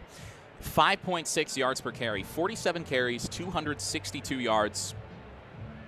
And they found the end zone 4 times. Well, Indiana is on pace for just about the same rushing output in this game. 131 rushing yards at halftime, which would put them at exactly 262 for the game if you can keep that pace going for the final 30 minutes. And it's Indiana doing a good job of dominating the time of possession while still getting points. And Cignetti talks about it. It's about winning the game, not scoring points. So if you can move the ball down the field, wear out the defense, whether it's 3 or 7 points, it doesn't matter, because Indiana's defense has been so suffocating this year. 8.5 games, 6 offensive touchdowns allowed. And that's as close to perfection as I think you're going to find from any FBS team in college football. Despite the injuries that Indiana has dealt with on both sides of the football, actually in all 3 phases, there's a key injury. Indiana outgaining Maryland 290-86 at the half, 159-84 in passing yards, 131-2 in rushing yards. Both teams with a penalty, each for 5 yards. First downs, Indiana 15, Maryland 4. Third downs, Indiana 5 of 9, Maryland 1 of 5. The Terps have 2 turnovers on 2 Malik Washington interceptions. Indiana with 1 on a Fernando Mendoza interception. Maryland averaging 0.4 yards per carry on 5 attempts for 2 yards. Malik Washington 7 of 16, 84 yards, 2 picks. Caleb Webb leads the receiving category, 40 yards on 2 catches, highlighted by a 25-yard reception. As for Indiana, Fernando Mendoza 10 of 17, 159 yards, a passing touchdown, a rushing touchdown, and a pick. Kalon Black leads the rushing category, 9 attempts for 54 yards. Roman Hemby, 14 attempts, right there with Black with 53 yards. Receiving-wise, Omar Cooper Jr., 4 for 57 yards and a touchdown. Nowakowski, 2 for 22. E.J. Williams, 2 for 15. Charlie Becker, the big 52-yard grab. And Holden Stays, 1 catch for 13 yards. No Elijah Surratt, no Aiden Fisher, no Drew Evans, no Brendan Frankie. And injuries piling up for Indiana, but it doesn't matter. The Hoosiers are up 20-3 at the half. Second half action coming up after the break here on WIUX. Welcome back to College Park alongside Ian Plaskoff, Nick Rodecap with you. Indiana 20, Maryland 3 at halftime. Ian, Maryland will get the ball to start this second half. The Terrapins being outgained 290-86, and Indiana dominating on the ground. With a slight edge, 131 yards to Maryland's 2. The Hoosiers defense stifling Malik Washington and this Terps offense. Yeah, Malik Washington has not looked comfortable at all from the get-go. And the first drive of the game, Fernando Mendoza threw an interception. It put Maryland inside the red zone right about at the 10-yard line. Maryland did not do anything with that drive, and those are the only 3 points. It was 4 plays, 6 yards on that first drive for Maryland, and Malik Washington has really struggled. The pressure from Indiana's defensive line and front 7, credit to Brian Haynes' genius in manipulating his players around, especially with a true freshman quarterback. And credit to Indiana's defense, it's playing beaten up as well with injuries. The Hoosiers have dominated after that first field goal from Maryland. And I remember I asked Indiana safety Devin Boykin earlier this week. I said, what stands out to you about Maryland? And he said, well, they got a young quarterback, they got youth, they can fly around. He said, well, we're going to try some things defensively, and he kind of smiled. And it's clear that whatever Indiana is showing Malik Washington pre-snap and pro-snap, it's working, because Washington, the Maryland quarterback, 7 of 16, 84 yards, 2 interceptions, which came within a 3-play span for Maryland offensively, I should say. 1 interception for Caden Turner, one of the backup linebackers, the first interception of his career, and the other interception courtesy of Lewis Moore, his team best 5th of the year. So Indiana kicking off out of the halftime break. The Hoosiers kicking left to right. Quinn Warren In for Brendan Frankie, the injured kickoff specialist. Warren has been a touchback machine today. Lone man back deep for Maryland is Iverson Howard, the third-string running back, who is the sole return specialist out there this evening. Warren is ready, left arm in the air. He approaches the ball, sends it into the air, end over end, and between the hashes. Howard lets it go 9 yards deep into the end zone. It's a touchback, and Maryland starts this first possession of the second half, trailing 20-3 from its own 25-yard line. Typically, offenses that are struggling think about going to the route of establish the run game and then open up the pass. Maryland is the worst running team in the Big Ten, 101.3 yards per game. They cannot run the ball, especially up the middle, especially against a defense like Indiana's here. They're going to have to find another creative way to get going. Washington off time and off target on a lot of his throws this afternoon. He begins in the shotgun. The running back is DeJuan Williams. 2 receivers far side right, 1 to the near side left. Washington is ready, takes the chest-high snap, screen pass out to the far side, and the tackle is made by a gaggle of Indiana defenders as Jaleel Farouk makes the catch and dives forward for a gain of a couple. He escaped the initial tackle, but a couple Indiana defenders held him to a short gain. It'll be 2nd down and 7. Maryland had some success on these receiver screens in the slot, and Farouk, the recipient of 2 of those. They tried it again to start the drive. Did get a positive gain, but keep an eye on those throughout the half. Washington in the gun. The tailback is DeJuan Williams to his left. And now Washington motions all 4 receivers close to the line of scrimmage here on 2nd and 7. Washington is ready. He takes the snap, and it's a reverse to Octavian Smith. He's got the edge on the left side out near the 30 before he's tripped up by Devin Boykin. Looks like that was a fake handoff and a reverse to the wide receiver Smith running right to left. He got close to the, or actually he did not get close to the first down marker, I should say. A long way to run for a gain of a yard as he got to the 29. It's now 3rd down and 6. In Washington, alone in the backfield, 2 receivers to the near side, 3 close to the line of scrimmage on the far side. Williams out wide, now motions into the backfield to the left of Malik Washington. Indiana looking to get off the field quickly. First possession, second half, leading 20-3. Washington motions a man further out. That's Octavian Smith.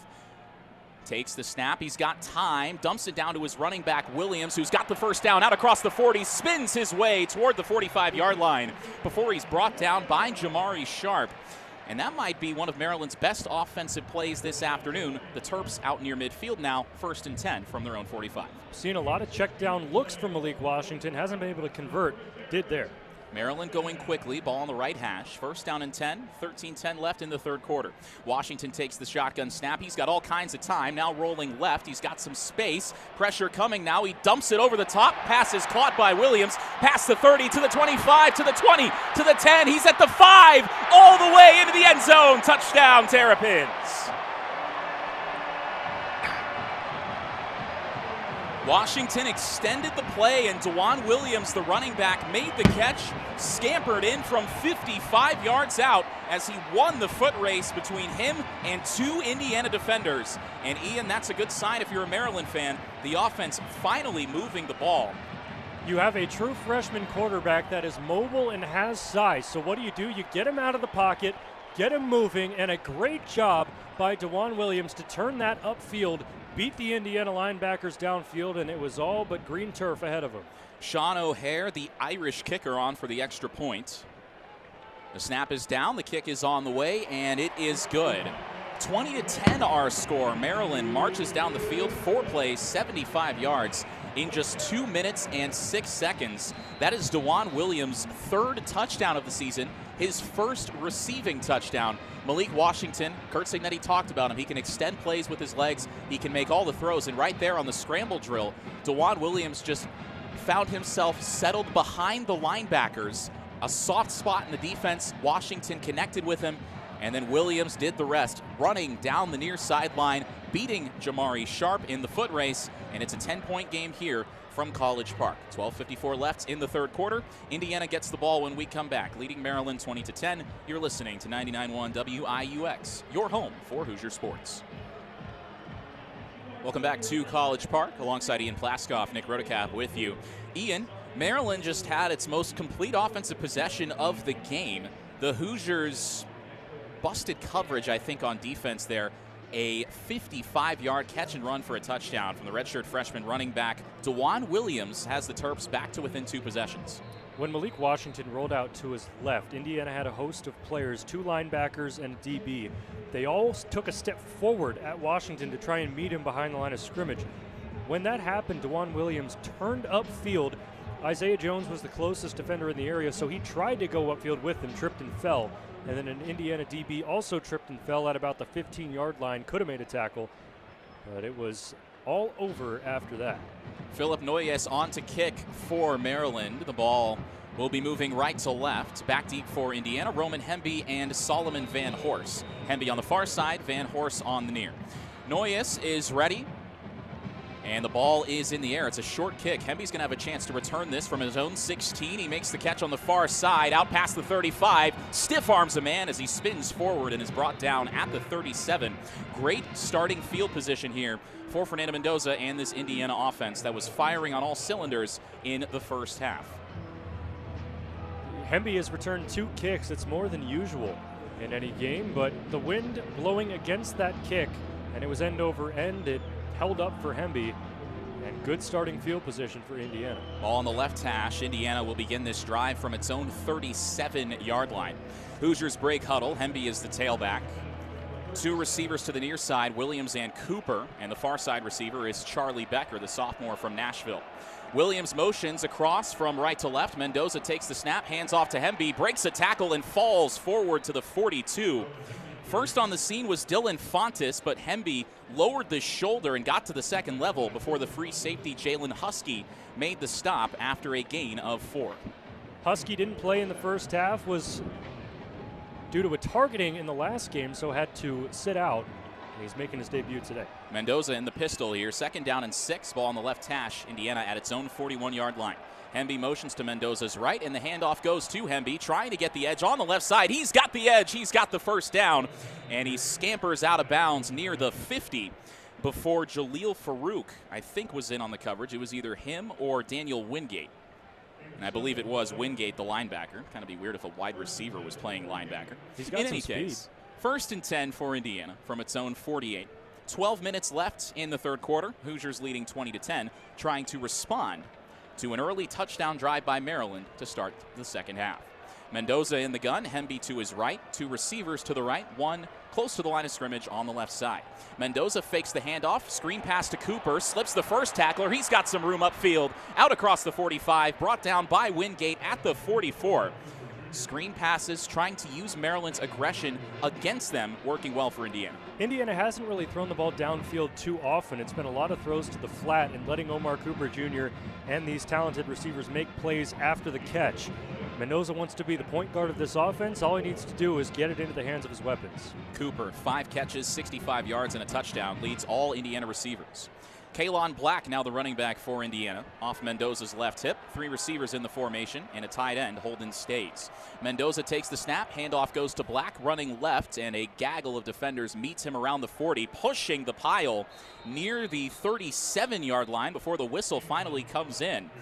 First down for Indiana. Cam Rice and Dylan Fontes among the Maryland tacklers. But, Ian, that is not the first time we've seen Kalon Black need a ton of Maryland Terrapins to bring him down. Black has been the power back and the explosive back, a mix of the two, which is hard to do today. 10 for 59, no touchdowns and a long of 20, but he's been bouncing off guys and carrying them downfield. He is so strong. You can't really appreciate it until you see him up close. 1st and 10, Indiana in Maryland territory at the 39-yard line. Mendoza claps his hands and takes the snap. Handoff goes to Black again. He cuts inside and is brought down just before the 30-yard line. A gain of 9 yards on the play before Braden Lee, the defensive back, brings him down. Looked like Black had a chance to really get a big chunk of yards on that play, but a good job by Lee of preventing a huge gain. Anytime Kalon Black gets any sort of space, he's able to move in every which direction or just run through guys. He's done a little bit of both this afternoon. 2nd down and 2 for Indiana, moving the ball well, now at the Maryland 31-yard line. Mendoza takes the snap, and it's another handoff to Black, and he's got all kinds of room. There's nobody in front of him, tiptoeing down the sideline and into the end zone. Touchdown, Indiana. We just talked about the explosive runs for Kalon Black. Indiana's run blocking phenomenal, and Black that extra gear that he has, he kicks into it so quickly and gets into the end zone pretty much untouched. Hoosiers leading now 26-10 with 9:43 left in this third quarter. You'd think with Indiana, without its starting left guard and Drew Evans, you'd think they may avoid going to the left side of the line. No, they go right at it. Pat Coogan comes over on the slide. Zen Mihalski, a great block, filling in for Drew Evans at the left guard spot. And Kalon Black bounces off left tackle. There was nobody in front of him. The extra point from Nico Radicic is good, right down the middle. Ian, I'm going to throw a stat at you real quick. Indiana, 186 rushing yards to Maryland's 3. Sizable advantage for Indiana in the trenches, to say the least. Is that good? I think that's good. I think that's very good. So, Indiana's scoring drive, well, the Hoosiers answered the Terrapins very quickly. That drive, 6 plays, 73 yards in 3 minutes and 7 seconds, capped off by a 31-yard touchdown run from Kalon Black, his 4th touchdown of the season on the ground. We'll take a quick break here from Secu Stadium in College Park. Hoosiers 27, Terrapins 10. You're listening to 99.1 WIUX, your home for Hoosier sports. Welcome back to College Park. Alongside Ian Plaskoff, Nick Rodecap with you. The Hoosiers leading the Maryland Terrapins 27-10. Indiana just ripped off a 6-play, 63-yard touchdown drive, capped off by a 31-yard TD scamper from Kalon Black. Both teams finding pay dirt on their first possessions here in quarter number 3. I think Indiana's okay trading points with the Terps, though. A 17-point lead. This Maryland crowd, it's Halloween weekend. A lot of people, I think, dressing as bleachers, especially in this second half. Quinn Warren getting set to kick off. The rebuff Jesuit product filling in for Brendan Frankie, the injured kickoff specialist. His last few have gone for touchbacks. Have Warren's kickoffs. This one is in the air. It is end over end, fading toward the near side of the field. It lands 5 yards deep and bounces through the end zone. Another touchback for Quinn Warren. Malik Washington and company will set up shop from their own 25-yard line. We'll see how this Maryland offense is able to capitalize after the touchdown drive to begin this third quarter. It was not a traditional play per se, but Washington made things happen with his receiving back in DeJuan Williams. See if they'll open up the passing game for the wide receivers out wide. They have been pretty quiet so far. No wide receiver with more than 40 yards. Williams is the tailback to the right side of Malik Washington. 3 receivers in the formation, a tight end in there. Leon Houghton is on the line of scrimmage on 1st down and 10 for the Terrapins. Washington in the shotgun. He hands it off to DeJuan Williams. Not a lot there as he runs off the left side. Gang tackled by 3 or 4 Indiana defenders after a gain of about 2. Stephen Daly, the first there to meet DeJuan Williams, and now Daly a little bit slow to get back to his feet, but helped up by Tyreek Tucker.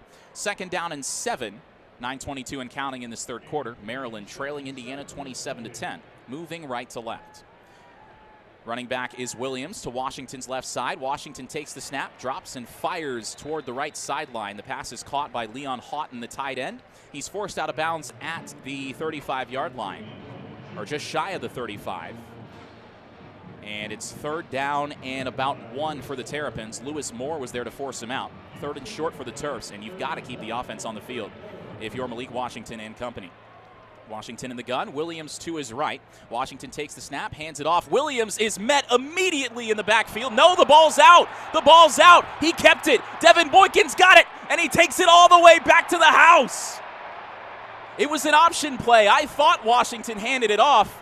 Williams would not have had the first down. Washington kept it himself, had the ball punched out. Devin Boykin fielded it at about the 30-yard line, and there was nobody there to meet him. It's a scoop and score for Indiana, and the Maryland fans bringing out the Boo Birds as Indiana has opened up a 33-10 lead.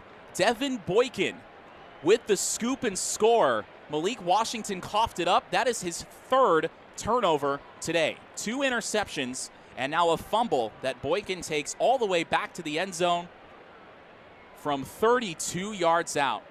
And the Maryland fans voicing their frustration in spades.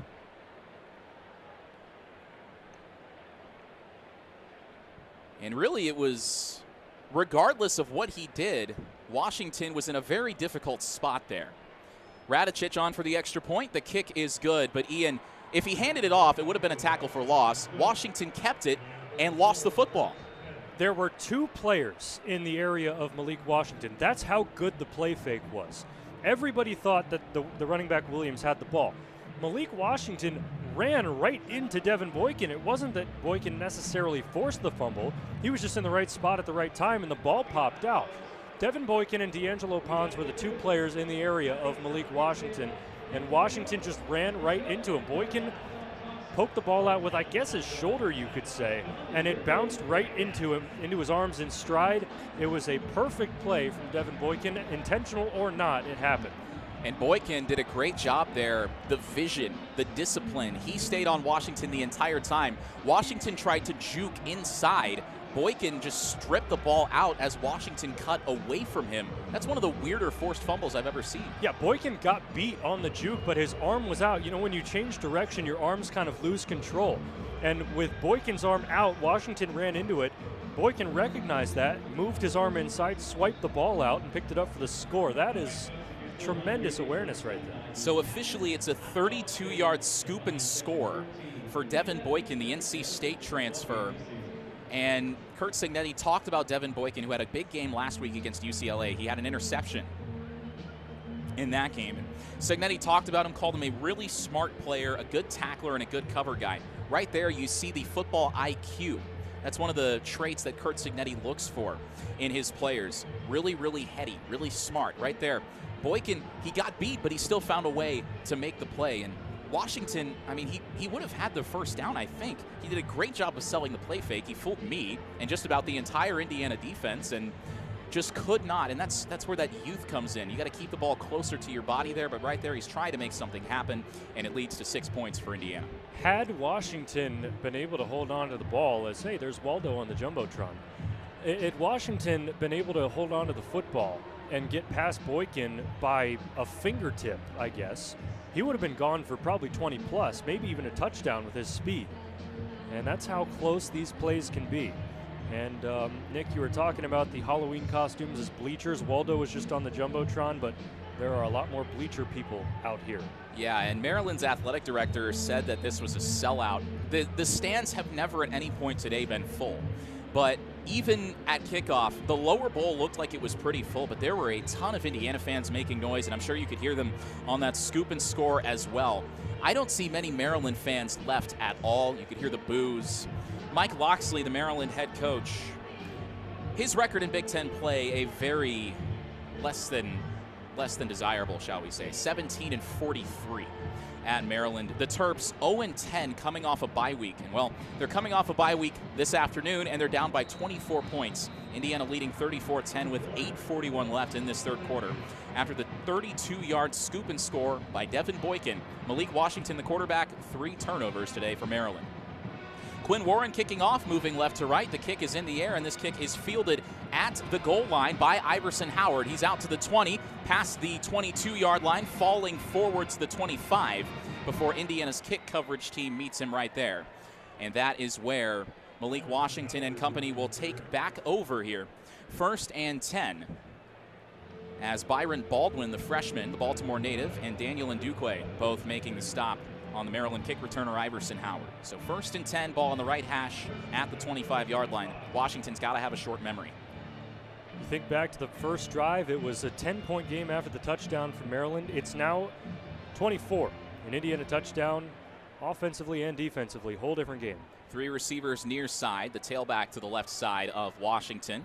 And Malik takes the snap. It's a quick screen pass to Octavian Smith. And he fumbled the football. He lost it. Indiana's got it again. Byron Baldwin, the Baltimore native.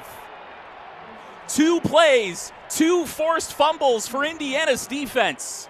And Ian, Maryland, the nation's best turnover margin entering today, well, that's going to change. The Hoosiers have forced back-to-back fumbles. Unbelievable. Maryland has 4 turnovers in this game in sets of bunches of 2. Malik Washington, 2 picks, 3 plays apart, and then the fumbles, 2 drives apart. It's like when one thing happens, there's bound to be another. Octavian Smith, the veteran, the senior wide receiver, who Mike Locksley has compared to Ty Felton, who spent a long time here in College Park and is now in the NFL. That is a mistake that you don't see a senior make very often. Indiana takes over at the Maryland 24 now, 1st and 10. Mendoza takes the snap, hands off to Roman Hemby, running between the tacklers. He's got all kinds of room. Tackled just shy of the 15-yard line, a gain of 9 before the safety, Jalen Husky, makes the stop. At this point, if you're Indiana, you're just going to be running the ball, playing it safe, winding that clock down, and starting with this good field position, have the prospect of scoring as well. And they spot the ball at the 14, so officially a gain of 8, 2nd and 2. Indiana at the Maryland 14-yard line, leading 34-10 after Byron Baldwin recovered the fumble committed by Octavian Smith. Mendoza in the shotgun, Hemby to his left, Cooper wide left, E.J. Williams, the receiver, wide to the right. Mendoza claps his hands, takes the snap, and hands off to Hemby. He's got all kinds of space running right, cuts it back inside, all the way into the end zone. He stayed on his feet and spun to pay dirt, and the Hoosiers can taste 9-0.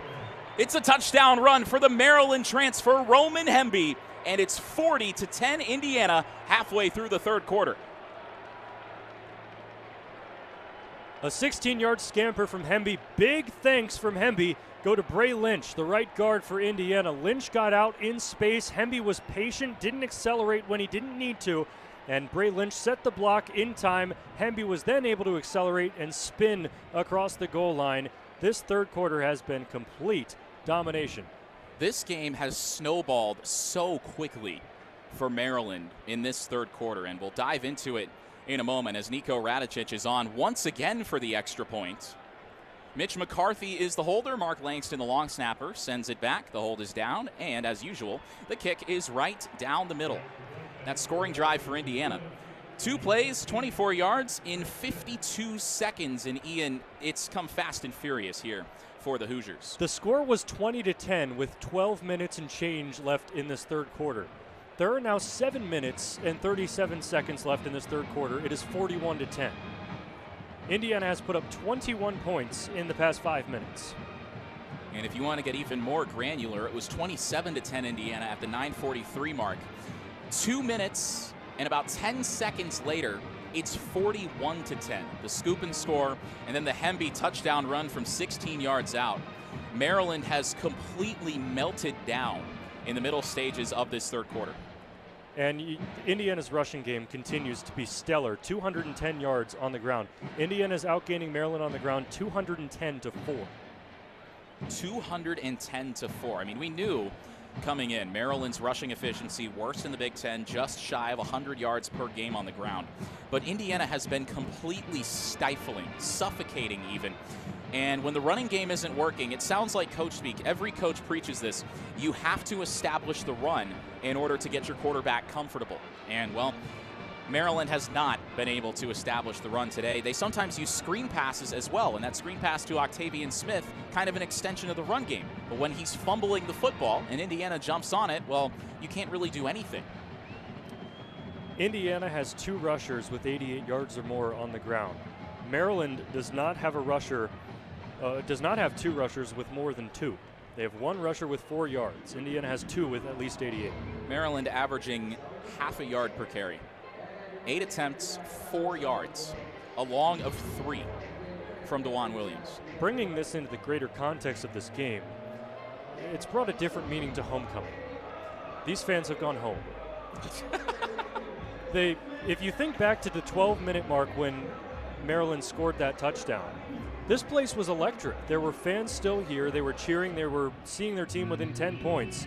5 minutes of game time later, all you see is fans in cream and crimson, and it's noticeably different than the red and gold of the Maryland fans. But yes, a new homecoming per se. Well, and I would offer another meaning for homecoming is the fact that Kurt Cignetti, given that James Madison is in this part of the country in Virginia, Cignetti has extensive ties to the DMV, DC, Maryland, Virginia. A lot of players on this Indiana team known by Mike Loxley. A lot of them Indiana players and Maryland players, teammates in high school. Kellen Wyatt and Malik Washington went to the same high school. Some of these Maryland players had offers from Indiana. So this is sort of a homecoming as well for Indiana's players and coaching staff alike, especially in Kurt Cignetti. Nico Radicic now on to kick. for Indiana. Quinn Warren was handling the kickoff duties, but Radicic is now out there. I think we saw him kick off a couple times in the UCLA game as well, once that one started to get ugly, and this one is certainly approaching that mark. 7:37 left in the third quarter, and it's 41-10 Hoosiers, the number 2 team in the country, poised to stay exactly where it is. Radicic approaching the football. It's a short kick. Called for is a fair catch, and that catch is made by A.J. Szymanski just inside the 30-yard line. I don't know if that was intentional or not by Radicic, but he basically popped it straight up into the air. So Maryland, somewhat favorable field position here, taking over at about its own 30-yard line, 1st and 10, but trailing 31 points with 7.5 left in the third. If you're Malik Washington, this second half has been a struggle. Now 12 of 21, 163 yards, 2 picks, and another fumble. Have to find some sort of composure. Find a way to get your team down the field to some degree. Washington under center, heavy personnel in the game for Maryland, 2 tight ends. Washington changing the play at the line of scrimmage. Single back is Nolan Ray.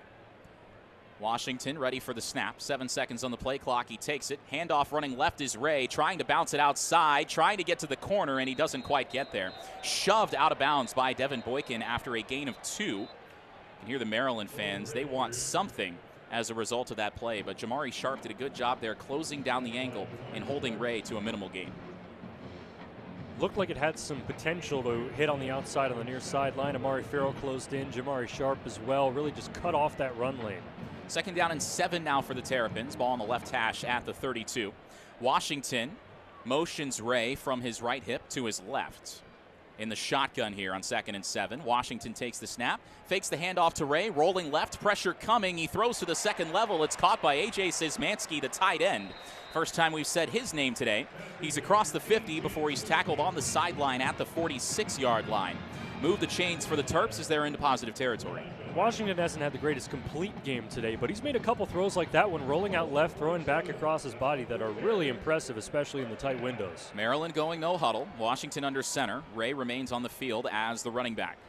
And Washington takes the snap, fakes the handoff to Ray. Blitz is picked up. It's a screen pass. Caught by Dorian Fleming, the tight end, across the 35. He stays on his feet, breaks the tackle inside the 15. Brought down at the 9-yard line by Elijah Hardy, who looks skyward in frustration. 1st and goal for Maryland as the Terps pick up a huge chunk of yardage on the tight end screen. Maryland has been utilizing the bootleg, the screen passes to the tight ends with blockers out in front. And it's been a lot of making runs after the catch for Maryland offensively. Fleming said the Terps played well against UCLA when they went up-tempo. No huddle here. Washington drops back on 1st and goal, throwing toward the end zone, looking for Szymanski.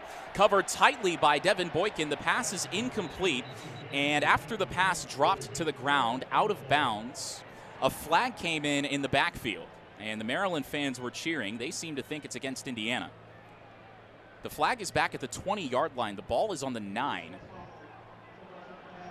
And now they've picked the flag up. Initially, it looked like there was going to be roughing the passer called against Indiana, but the penalty call has been rescinded. So it'll be 2nd down and goal from the 9. Indiana leading Maryland 41-10. 5:58 left in the third quarter. The Hoosiers trying to keep the Terps out of the end zone, leading by 31. So 2nd down and goal. Washington in the shotgun. DeJuan Williams, the running back, to his left. Jaleel Farouk goes in motion. Now settles on the left side of the line of scrimmage. Washington takes the snap. Running straight ahead is DeJuan Williams, who gets to about the 7 before Mikhail Kamara makes the tackle. A short gain of 2, and now 3rd down and goal from the 7-yard line, just inside the left hash. Red zone issues have been prevalent all year long for Maryland. This is a team that has scored 11 touchdowns in 27 red zone opportunities. It's about 42%. You want to be closer than the 7-yard line here on 3rd and goal. 2 receivers wide to the right, 1 near side left. The tailback is DeJuan Williams. Washington in the shotgun. Indiana showing pressure. He's looking at a 7-man front. Washington takes the snap, pressure coming off the edge. He dumps it down in the flat to DeJuan Williams, who is brought down and forced out of bounds at the 5-yard line. Devin Boykin there, snuffing out the screen pass. And now down 31, final 5 minutes of the third quarter. Maryland looks like it'll keep the offense on the field. 4th and goal from the 5. Absolutely have to in this situation. If Maryland wants any chance to come back in this game, trailing by 31 with about 20 total minutes to go, you have to go for it. That student section that Washington's looking into just beyond the end zone was full when this game kicked off. It's sparse now, to say the least. 3 receivers in the formation, a tight end split out wide as well. Washington takes the snap. He's looking toward the end zone. The pass is in and out of the hands of Dorian Fleming. Broken up once again by Devin Boykin. After that scoop and score, a couple key pass breakups. He's doing a phenomenal job in the secondary here in the second half as Indiana turns Maryland over on downs. It feels like every play that Maryland has run offensively in the past 3 or 4 drives, Devin Boykin was the player of the week last week for Indiana against UCLA. He was relatively quiet through the first 7 or so games, but he is making his presence known in games 8 and 9, transfer from NC State. So Indiana taking over now, 1st and 10 from its own 5-yard line. Mendoza and company back onto the field. Hoosiers leading 41-10 in the shadow of their own end zone.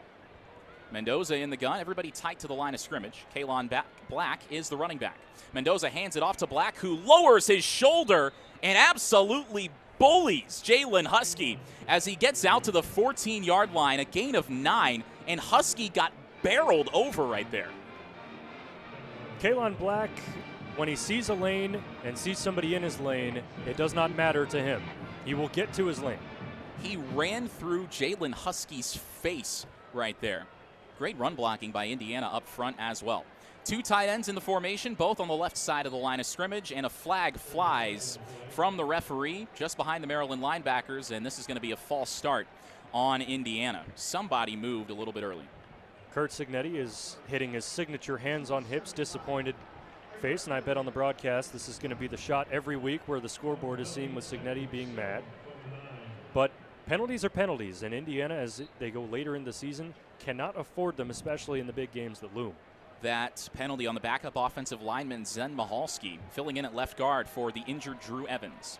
2nd down and 7 now. Mendoza takes the snap, another handoff to Black, lowers his shoulder between the tackles. He's out across the 10 to about the 12, running into traffic, and more traffic.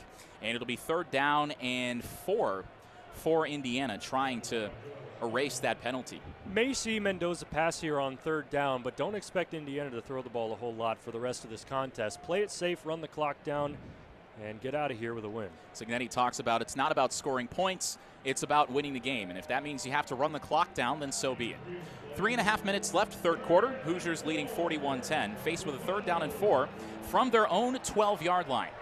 3 receivers bunched out to the left side. E.J. Williams on the near side right. Mendoza takes a shotgun snap, throws underneath. It's caught by Omar Cooper just past the 15-yard line. And with forward progress, Cooper picks up the 1st down, and Indiana moves the chains. Another 3rd down conversion for Indiana. It's kind of become an expected accomplishment at this point. 5 of 10 today, which is below the average. But Mendoza throwing, and don't expect to see much more of that as this drive continues. Ball now, Indiana at its own 16-yard line, 1st and 10. Kobe Martin, the 3rd-string running back, is with Mendoza to his right in the backfield. Mendoza takes the snap, handoff goes to Martin running left. He's got some blockers out in front of him, and he's spun down from behind just past the 18-yard line. Daniel Wingate in there on the tackle after Martin picks up a couple. And you see Martin, he's been just as impressive as Indiana's 2-headed monster of Roman Hemby and Kalon Black, averaging over 7 yards per carry this season. I was going to say, when he came in, when Lee Beebe Jr. went out with his injury, he just made explosive run after explosive run. That hasn't stopped. Redshirt freshman from Fishers has the potential to be a big piece down the stretch and into the coming years. A couple young players on the field for Indiana. Martin, a redshirt freshman at running back. Charlie Becker, a sophomore, out wide at receiver. Mendoza in the shotgun, fakes the handoff to Martin, rolling right now, firing back to the left. It's caught by Omar Cooper outside the numbers at the 30, out across the 35 before he's forced out of bounds at the 38-yard line. Messiah Delome and Jalen Husky in there. Omar Cooper, Indiana's #1 receiver today, now up to 8 catches, over 70 yards, and that touchdown from back in the first half. Cooper is the go-to guy with Elijah Surratt out with some sort of injury that appears to be a hamstring issue. And even without the 1-2 punch, having a 1 or a 2 to work with as part of that punch is still a good sign. Ball spotted at the 35. That's a very Maryland-friendly spot. Must be that's where the officials say Cooper stepped out. 1st and 10, Indiana at its own 35. Mendoza takes the snap. Martin running left. He's got blockers out across the 40. Leaps over another man before he's shoved out of bounds near midfield. Husky over there again, but we talked about Kobe Martin's explosiveness in the running game, and he made something out of very little right there. Again, Indiana going off the left side of the offensive line with Michalski, Coogan, and Carter Smith. And Kobe Martin is another guy that can navigate tight spaces, and then once he gets out into the open field, he is tough to bring down. That one there, a gain of 12. Indiana at its own 47, 1st down and 10. 38 seconds and counting left in this third quarter. Indiana does have to snap the ball. The play clock is at 10. Mendoza in the gun brings Cooper in motion into the slot right side. Now he takes the snap on what will be the final play of the third quarter. Pressure in his face as a flag flies. Mendoza back at the 35. He's got Riley Nowakowski, the tight end, out across the 45 to the Maryland 41 before a couple defenders bring him down. But with that flag flying as Mendoza tried to scramble towards us to his right, I suspect, Ian, this might be a holding penalty against Indiana. This has all the makings of a holding penalty, and it appears to be on Carter Smith. And so we were just talking about Carter Smith, his success in the run blocking game for Indiana, and it looked like as his defender was trying to release there, Nasir Taylor, the freshman, matched up against Smith, the redshirt junior, and Taylor drew the holding penalty as he got bear hugged by Smith. So that backs Indiana up 10 yards. Hoosiers at their own 37. The clock is winding and they do not have to snap the ball. It does not look like they will. 10 seconds left. They're still huddled up. And so that will take us to the end of quarter number 3. A very productive one, to say the least. Indiana leading 41-10 over Maryland, the number 2 team in the country, 15 minutes away from improving to 9-0. We'll switch sides, come back with the 4th and final period right after this. You're listening to Indiana Football on 99.1 WIUX, your home for Hoosier Sports. Despite the fact that you hear Mo Bamba, we are not in State College, for that is next week. We're in College Park. Ian Plaskoff is with me. I'm Nick Rodecap. Thanks for joining us. Start of the 4th quarter here in Maryland. Indiana leads 41-10. A lot of folks dressed as bleachers. It is Halloween weekend, after all.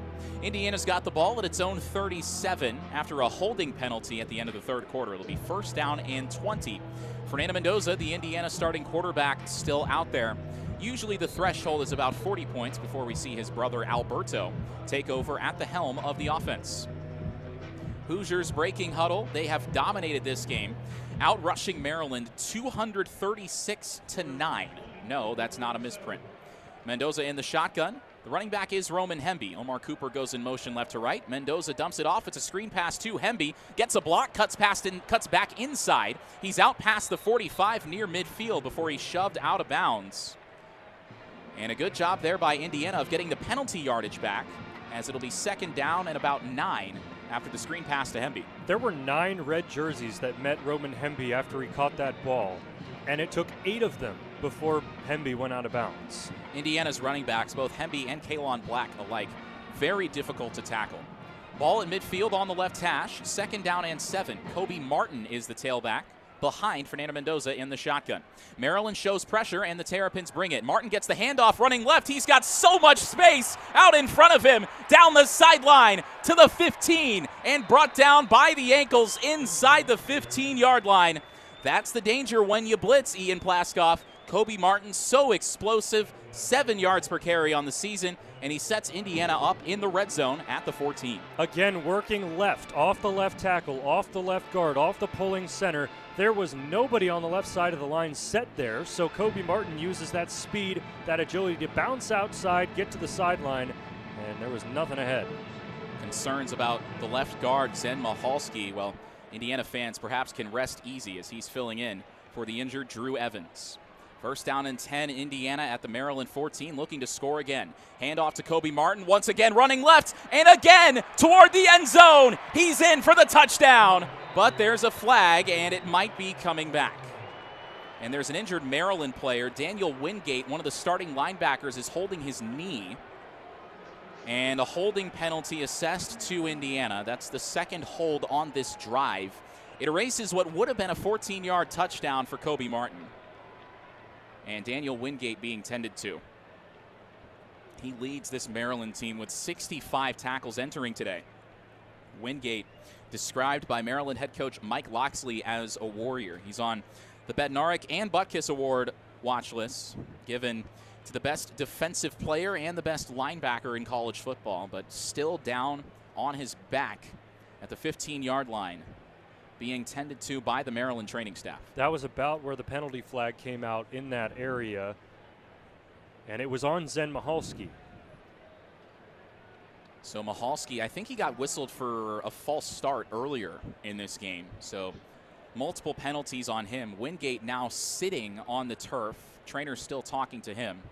It's worth noting Alberto Mendoza was in the offensive huddle there. Now Indiana players walking to the sideline and Maryland players coming out in support of Daniel Wingate. And it looks to be a serious injury. I don't see the cart yet, but I would not be surprised if they bring it out. And we'll see on the replay, maybe. Hard to tell on the broadcast, but they showed the hold. I don't know if Wingate was the one getting held. I don't think he was. But Wingate now being helped to his feet by one of the trainers. And it stinks to see because he was dealing with an injury before this game, and Loxley said that they would evaluate him throughout the week. And this is the part of the season where injuries start to stack up for both teams. We've seen it for Indiana as well. Alberto Mendoza is in at quarterback now for the Hoosiers. Fernando Mendoza not injured, just out of the game because Indiana's leading by 31, and we are in the fourth quarter. 13:31 left on the clock. After the holding penalty, it'll be first down and 17. Indiana from the Maryland 21 on the left hash. Kobe Martin in at running back. Everybody close to the line of scrimmage. Two receivers to the right side. Now everybody motions out wide. Cooper in the slot. E.J. Williams out wide. Charlie Becker near side to the left. Handoff goes to Martin. He reverses field inside the 15 and brought down by his left leg as he army crawls forward to the 11. Jalen Husky got him. Martin once again. Indiana leans on him to erase the penalty yardage. It'll be second down and 9 from the 13. Kobe Martin is averaging 12.2 yards per carry tonight, and that's excluding the touchdown that was called back. 5 carries, 61 yards, with a long of 36 in his short amount of playing time. Indiana fans can be encouraged about Kobe Martin in the future of Indiana's backfield. Hemby and Kalon Black, both redshirt seniors. Martin's still in there. Second down and 9. Alberto Mendoza takes the snap. Handoff goes to Martin, and he's inside the 10 before he's dragged down from behind. These Indiana blockers are getting so much space for the running backs off the line of scrimmage. And even on a simple run up the middle like that, and Kobe Martin just dragged guys out near the line to gain for a gain of 7. That should be a gain of about 3 on that play on any given try, but turned into 7. So third down and 3 for Indiana. Ball between the hashes at the Maryland 7-yard line. Alberto Mendoza's got Kobe Martin to his right side, one receiver to either side. Now Charlie Becker motions from the left side to the line of scrimmage on the right. Mendoza takes the snap. Kobe Martin to the middle of a gaggle of blockers, and he is stopped short of the line to gain. He needed the 4-yard line. He got to the 5 before he was stonewalled. And Indiana's kicker, Niko Radicic, has his helmet on, but he is not coming onto the field. So 4th and 2 from the Maryland 6, and Indiana keeps the offense out there. Kurt Cignetti is throwing his fist down at his hips in frustration of something, and he's taking a long walk to the other sideline, the end of the sideline. So 4th and 2, and it looks like Indiana's going to go for this. 2 receivers to either side. Kobe Martin in the backfield to the right of Alberto Mendoza. Jonathan Brady motions left to right. Mendoza looking that direction. He's got Brady in the flat. He's got the first down. He dives for the pylon, and he's got the touchdown. Jonathan Brady's 3rd touchdown of the season.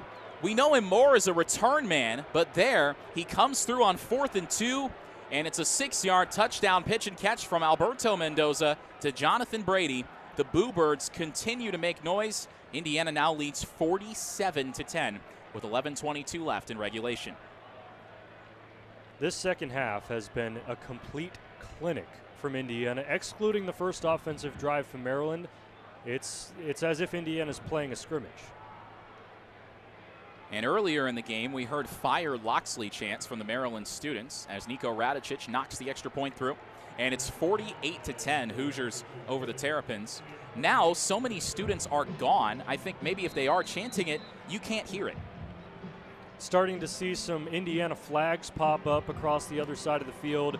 Candy stripes are making their way down. All the Indiana fans are making their way down behind the Indiana bench because they know that's where the team likes to celebrate after the game. To see the signature Curt Cignetti fingers up, to see the fans get the high fives. For Indiana fans that make the trip, and for a game like this in College Park, it's very easy for fans and alums in the DMV and surrounding areas to come see their team. Indiana has provided them with quite the treat. And there were a lot of IU fans on our flight yesterday, flying from Indianapolis to Washington, D.C., and it certainly stands to reason that IU fans would travel well, given where this game is being played and given the historic tenure of Curt Cignetti, and we're not even 2 years in. Well, we went to the airport. Indiana fans were at our gate. Indiana fans were obviously on our plane. We get out of the airport. We see Indiana fans in Reagan. We go to the Washington Monument, the Lincoln Memorial. We see Indiana fans at the Lincoln Memorial, Washington Monument. We go to our hotel. We see Indiana fans at our hotel. It's like we were at our lunch, and a Maryland fan came up to us and said, well, I think Indiana's going to have its way this weekend. And this is just a testament to how far Indiana football has come in such a short amount of time. That touchdown drive for Indiana, 13 plays, 95 yards. Remember, it started on the turnover on downs. Maryland had it 4th and goal from the 5. The pass was incomplete. That drive, 95 yards, 8 minutes and 20 seconds. You dominate the time of possession, and you come away with 7 points. Alberto Mendoza, the touchdown pass to Jonathan Brady. And it's funny because Alberto Mendoza was recruited to James Madison by Curt Cignetti. Mendoza follows him to Bloomington, was the backup quarterback last year for Curtis Rourke. And it was because Alberto Mendoza was in Bloomington that Fernando decided to transfer there from Cal. Who did he bring with him? He brought Jonathan Brady, the Cal wide receiver. And Brady had a 91-yard kick return touchdown in Indiana's season opener against Old Dominion, which feels like a lifetime ago. But Brady now with 3 touchdown catches this season, 10 catches in total, 3 of them for touchdowns. It's a small sample size, but 30% of your catches being touchdowns I think is pretty good. Not bad, in the words of Curt Cignetti. Indiana now outgaining Maryland 497 to 233. 207 passing yards for Indiana. Malik Washington has more at 224. The rushing, 290 to 9 in favor of Indiana. That is otherworldly in a conference game, in any game, but especially a conference game. And so Nico Radicic will kick off, moving right to left. 11:22 left in this game. Indiana leading 48-10. Most of the fans left in attendance are Hoosier fans. Iverson Howard is back deep between the hashes for Maryland. Radicic's kick going short again. It's caught by A.J. Szymanski. Outside the hashes on the right, he reverses field back to the left, gets out across the 40 as a flag flies in away from the play. And he's tackled at the 43-yard line as Szymanski. Jalen Bell in the middle of things there, the freshman safety for Indiana, a New Jersey native. The flag landed at the 37 away from Szymanski. He was running right to left. The flag landed on his right.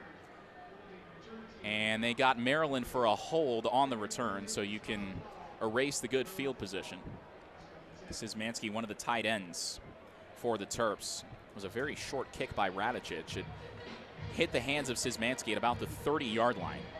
And after the holding penalty, the ball moves back to the 27. That is where Malik Washington and company will take over. 11:16 on the clock, and they trail 48-10.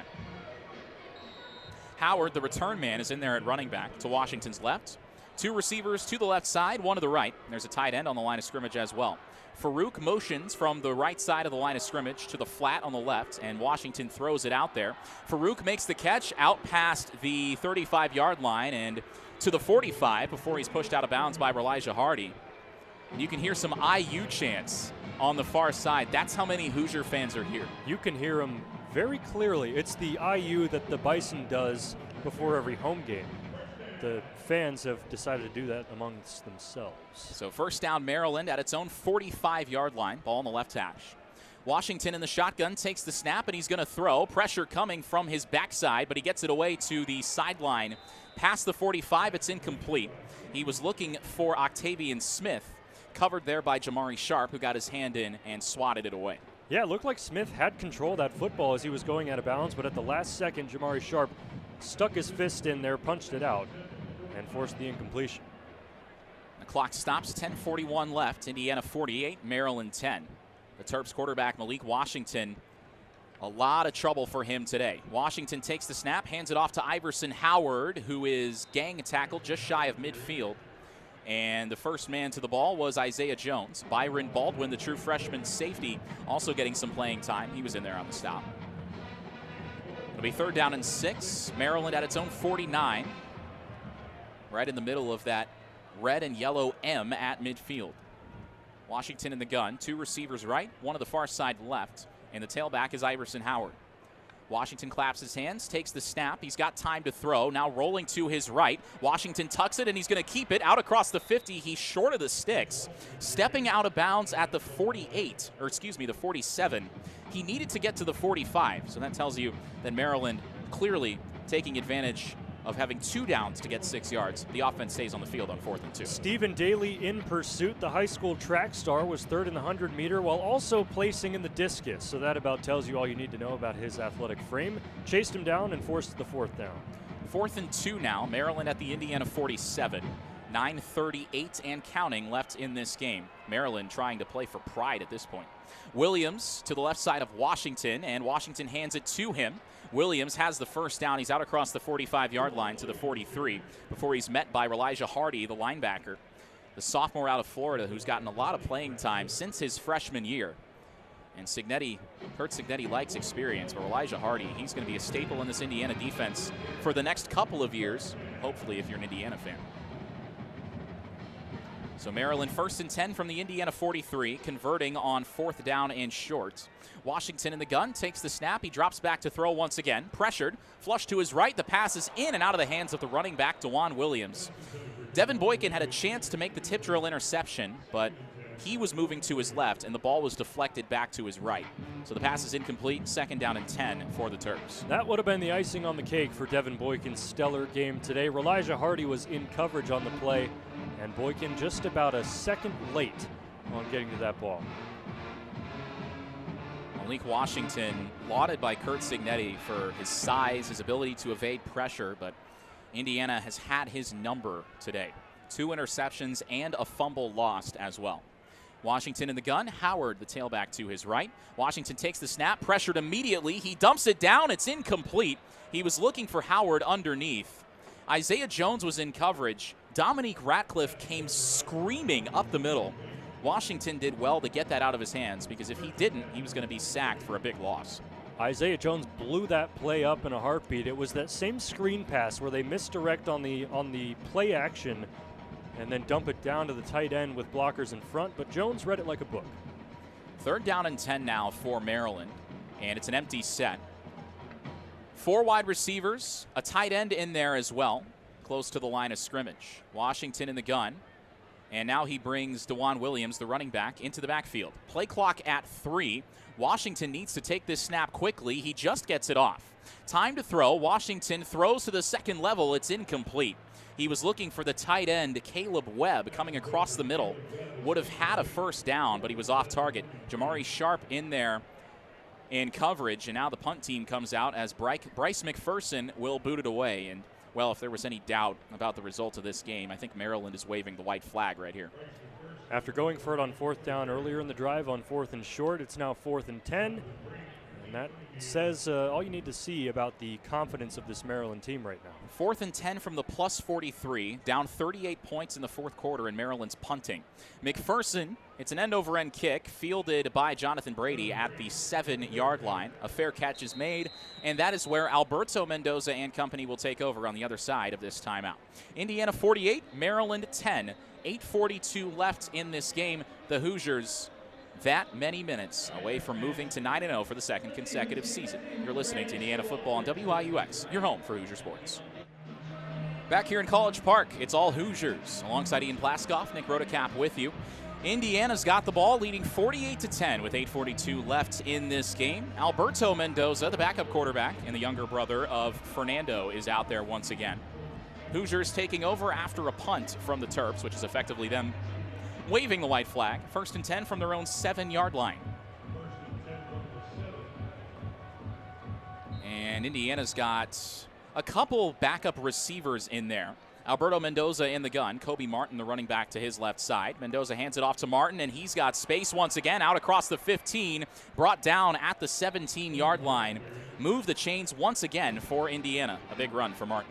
It is all young players for Indiana. LeBron Bond, Davion Chandler, and I believe that's Jonathan Brady. So one senior in there. The offensive line is all backups as well. Ademola Ajani, Austin Leibfried, Matt Merrick, and a few others.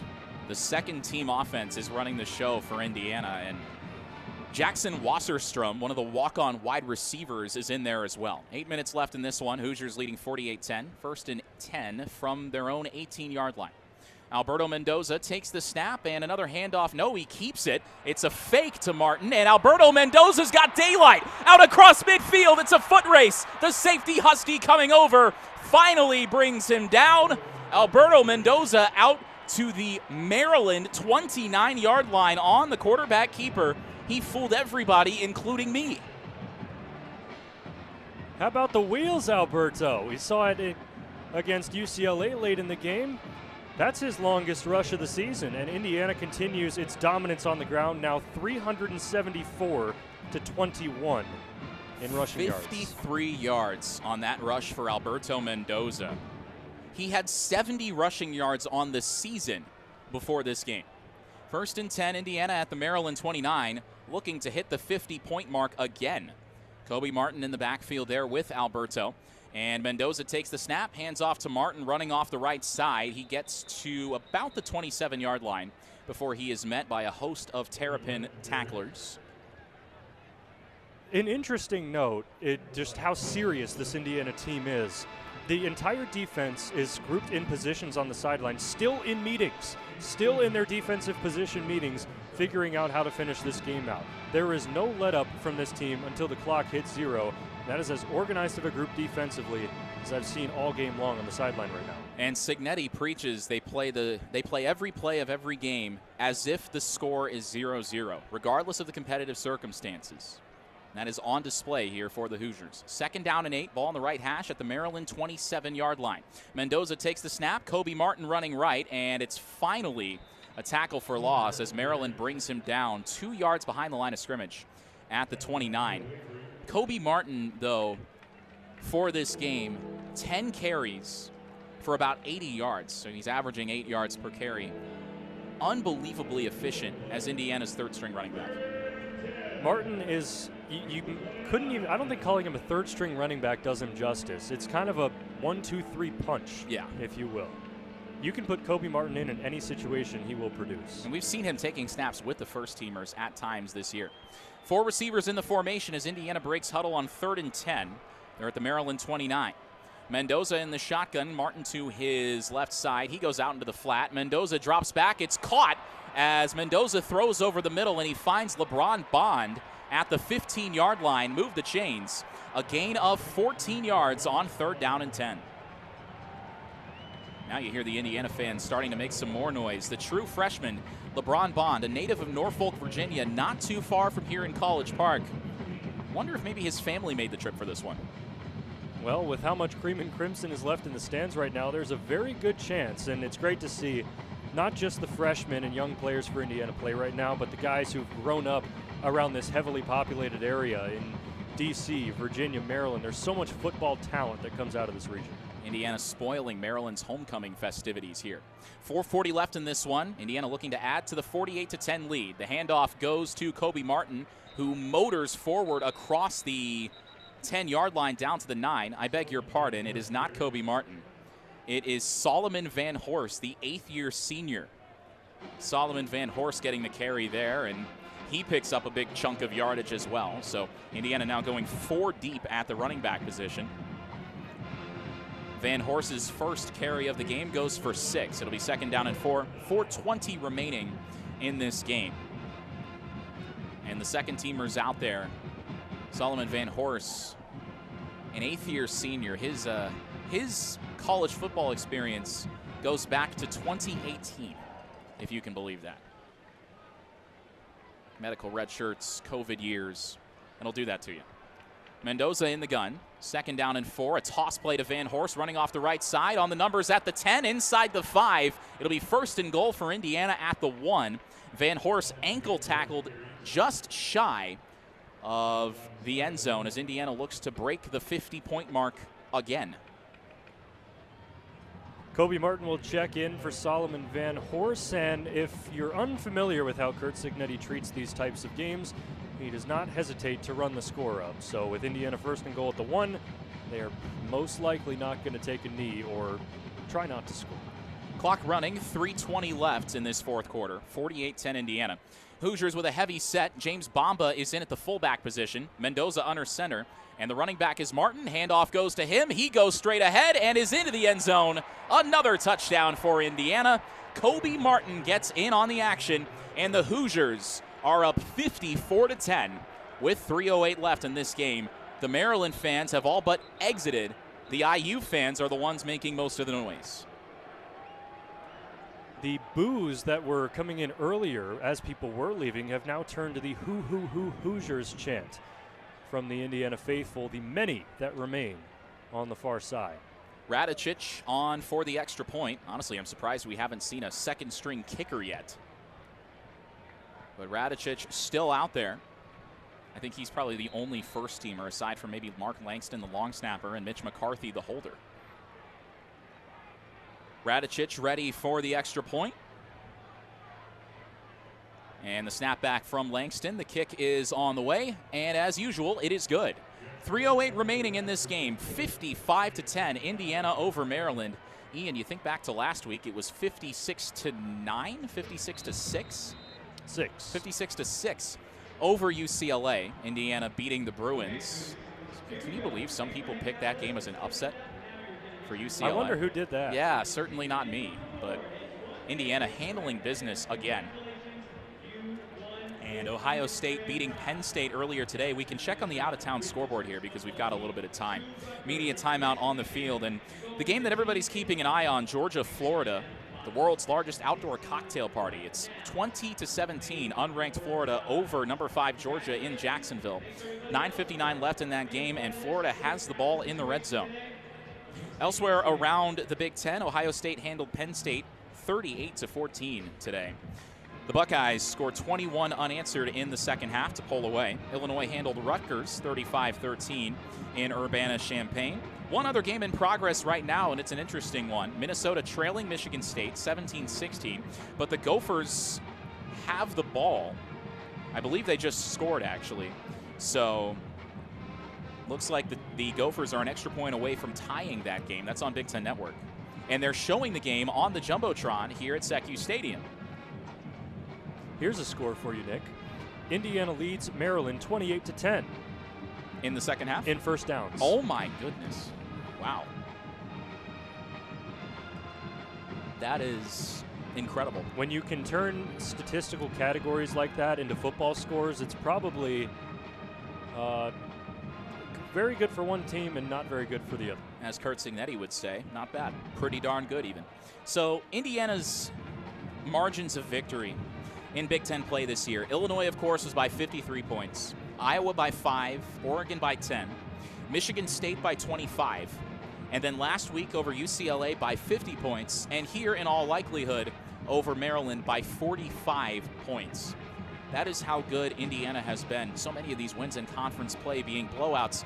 And people can talk about the strength of the Big Ten, the depth of it, not being as good as the SEC if they want to, but I would counter that by saying great teams are supposed to beat the brakes off inferior competition, and that is what Indiana has done in spades this year. I feel like the selection committee is going to like that with the CFP rankings, the first round of rankings being on Tuesday. I expect Ohio State to be at 1, Indiana to be at 2, and I think that would be the right call, but who knows? Maybe the playoff committee thinks differently than the AP committee, And we'll see how close that race is for the #1 spot. It might come down to December 6th in Indianapolis, the Big Ten championship game. It seems like right now Indiana and Ohio State are on a collision course, but things can change. The Big Ten can be chaotic at times, and, well, we'll cross that bridge when we get to it. Nico Radicic ready to kick off after the touchdown run from Kobe Martin. Radicic's kick. This one's a line drive down the middle of the field. Fielded out the 2-yard line by Iverson Howard, and he's going to bring it out. Howard out past the 25, near the 30, before he's brought down by one of the Indiana kick coverage guys. I think it was P.J. Nelson in on the tackle there. I'm starting to see some of the true freshmen. P.J. Nelson, one of those. And admittedly, I don't have P.J. Nelson on my spotting board. This is going to be a full 2s and 3s defense for Indiana. I don't think any of the starters are still out there. Same for Maryland as well. So Maryland has brought in redshirt freshman quarterback Christian Martin. Martin recruited by Indiana, actually. That would have been the Tom Allen staff that recruited him, but he chose Maryland over Virginia, Virginia Tech, A&M, and of course IU. 1st and 10 Maryland, 3:02 left in the fourth quarter, 55-10 Indiana. Handoff running right is Iverson Howard out across the 30. He's brought down at the 32-yard line. And Jeff Utzinger, the Cathedral High School graduate, in there on the stop. After a gain of 4, it's 2nd down and 6. One more play before the 2-minute timeout. Trying to get a bearings for these 2s and 3s defensively. It looks like Jalen Bell is out there, Garrett Reese, Jaja Boyd.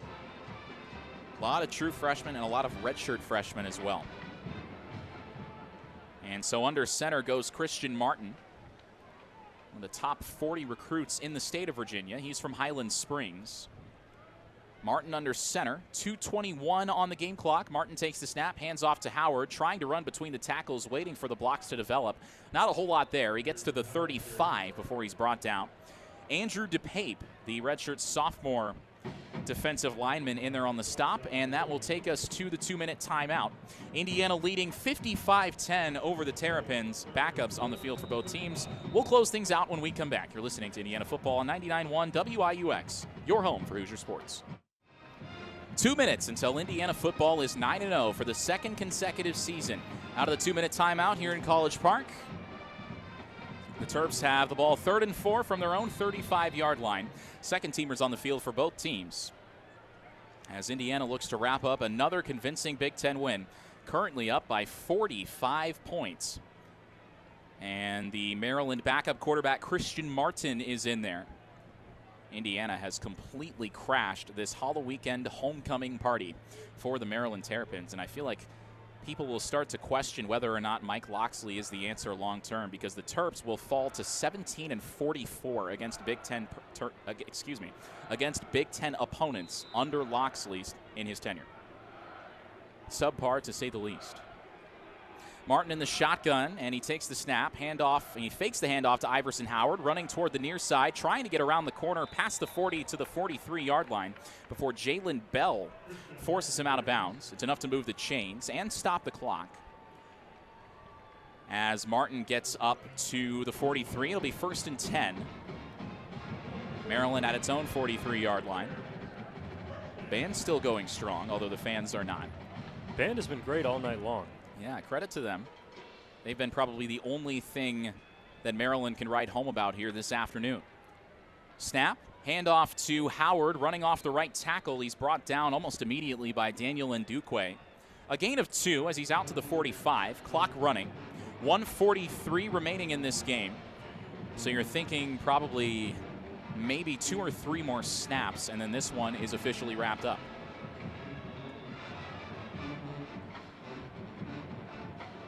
Martin in the gun, 3 receivers all to the left side. A tight end on the right side of the line of scrimmage. Screen pass out to the far side. The catch is made. Out across the 50-yard line is Jamin Powell-Nelson, one of the second-team wide receivers for Maryland, or Jamari Powell-Watson. I was completely off on that. I apologize. Watson, a redshirt freshman out of Baltimore. 1 minute left in this game, so 2 more snaps probably, and then Indiana improves to 9-0 and 18-2, or 20-2, I should say, under Curt Cignetti. Martin takes the snap, looking right side. He's got Nelson once again. And they say the ball came out. A flag flies. Indiana thinks it's got the ball. And the Hoosiers come out of the scrum with the football. Powell Watson made the catch. And as he was going to the ground, it looked like he was stripped by, I think it was Jaja Boyd. Garrett Reese came up with the football. We're looking at the Jumbotron here. Jaja Boyd was first on the contact, and still nothing down. Still nothing down. Yeah, that ball's out. I think that ball's out. But I think they got Indiana for a personal foul. Hard to hear the referee. The microphone is not very good, but I believe there was a personal foul there. And you believe correctly. Yeah, so we move everybody up 15. And Kurt Signetti, I'm sure, is not going to be pleased about that. But amid all the confusion, Maryland moves to the Indiana 25. And it'll be first down and 10 with 47 seconds left, and now some whistles coming in, and I think the refs might take a look at this.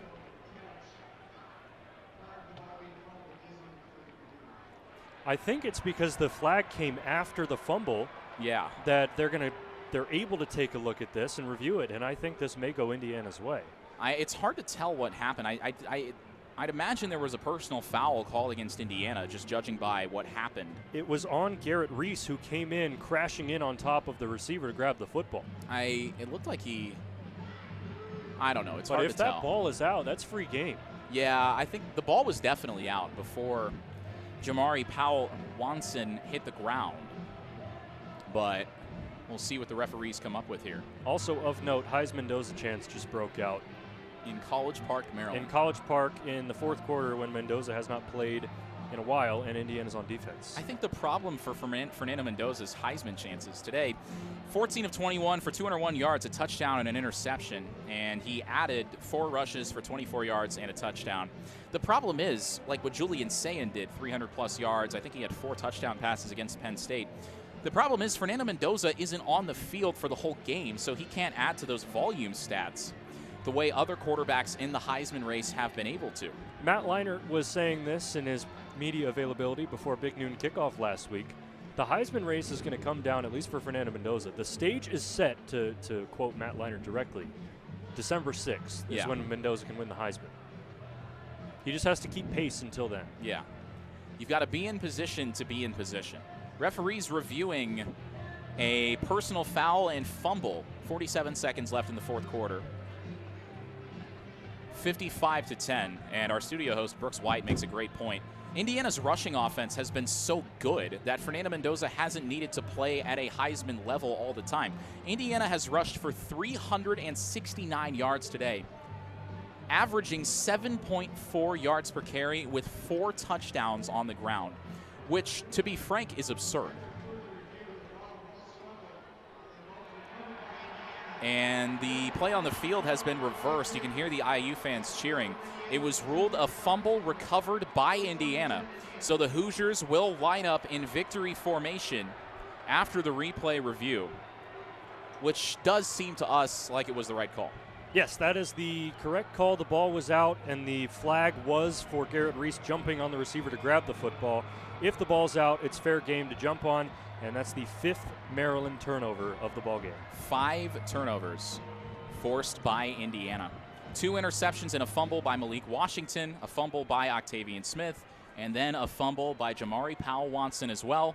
Indiana is in victory formation. Grant Wilson is the one who takes a knee for the Hoosiers, and that will do it. Indiana will have to snap the ball one more time. There is a 4-second difference between game and play clock. Wilson in victory formation once again. This will be the final snap of the game. He takes a knee. And for the 2nd consecutive season, Indiana has started 9-0 under Kurt Signetti. The Hoosiers, 40 wins in program history as a ranked team. And Signetti wins his 20th game at the helm in Bloomington. Your final from College Park, Indiana 55, Maryland 10. A dominant showing for the Hoosiers as they outgained the Terps 549-293, rushing for 328 yards while holding Maryland to 37. Ian Plaskoff, final thoughts. It was a slow start for Indiana, the Mendoza pick and the Maryland field goal that got things going, and then after that it was all Indiana. That third quarter where Indiana scored 21 points in about 5 minutes really turned the tide of this game, and after that it was wraps. Maryland could not do anything offensively, couldn't establish the run, couldn't pass the ball. Malik Washington almost threw as many incompletions as completed passes, 16 of 31, also had 2 picks. All around dominant showing for Indiana in all 3 phases. And it's important to keep an eye on the injuries that happened in this game, the injuries that preceded this game, and the injuries that will carry on after this game as they're starting to pile up. You can hear Hoosiers chants down on the field. For our studio host, Brooks White, he's Ian Plaskoff, I'm Nick Rodecap. Your final, Indiana 55, Maryland 10. The Hoosiers head to Penn State next weekend to take on the Nittany Lions, looking to keep their chance at an undefeated season alive. Thank you so much for listening to this presentation of Indiana University football on 99.1 WIUX.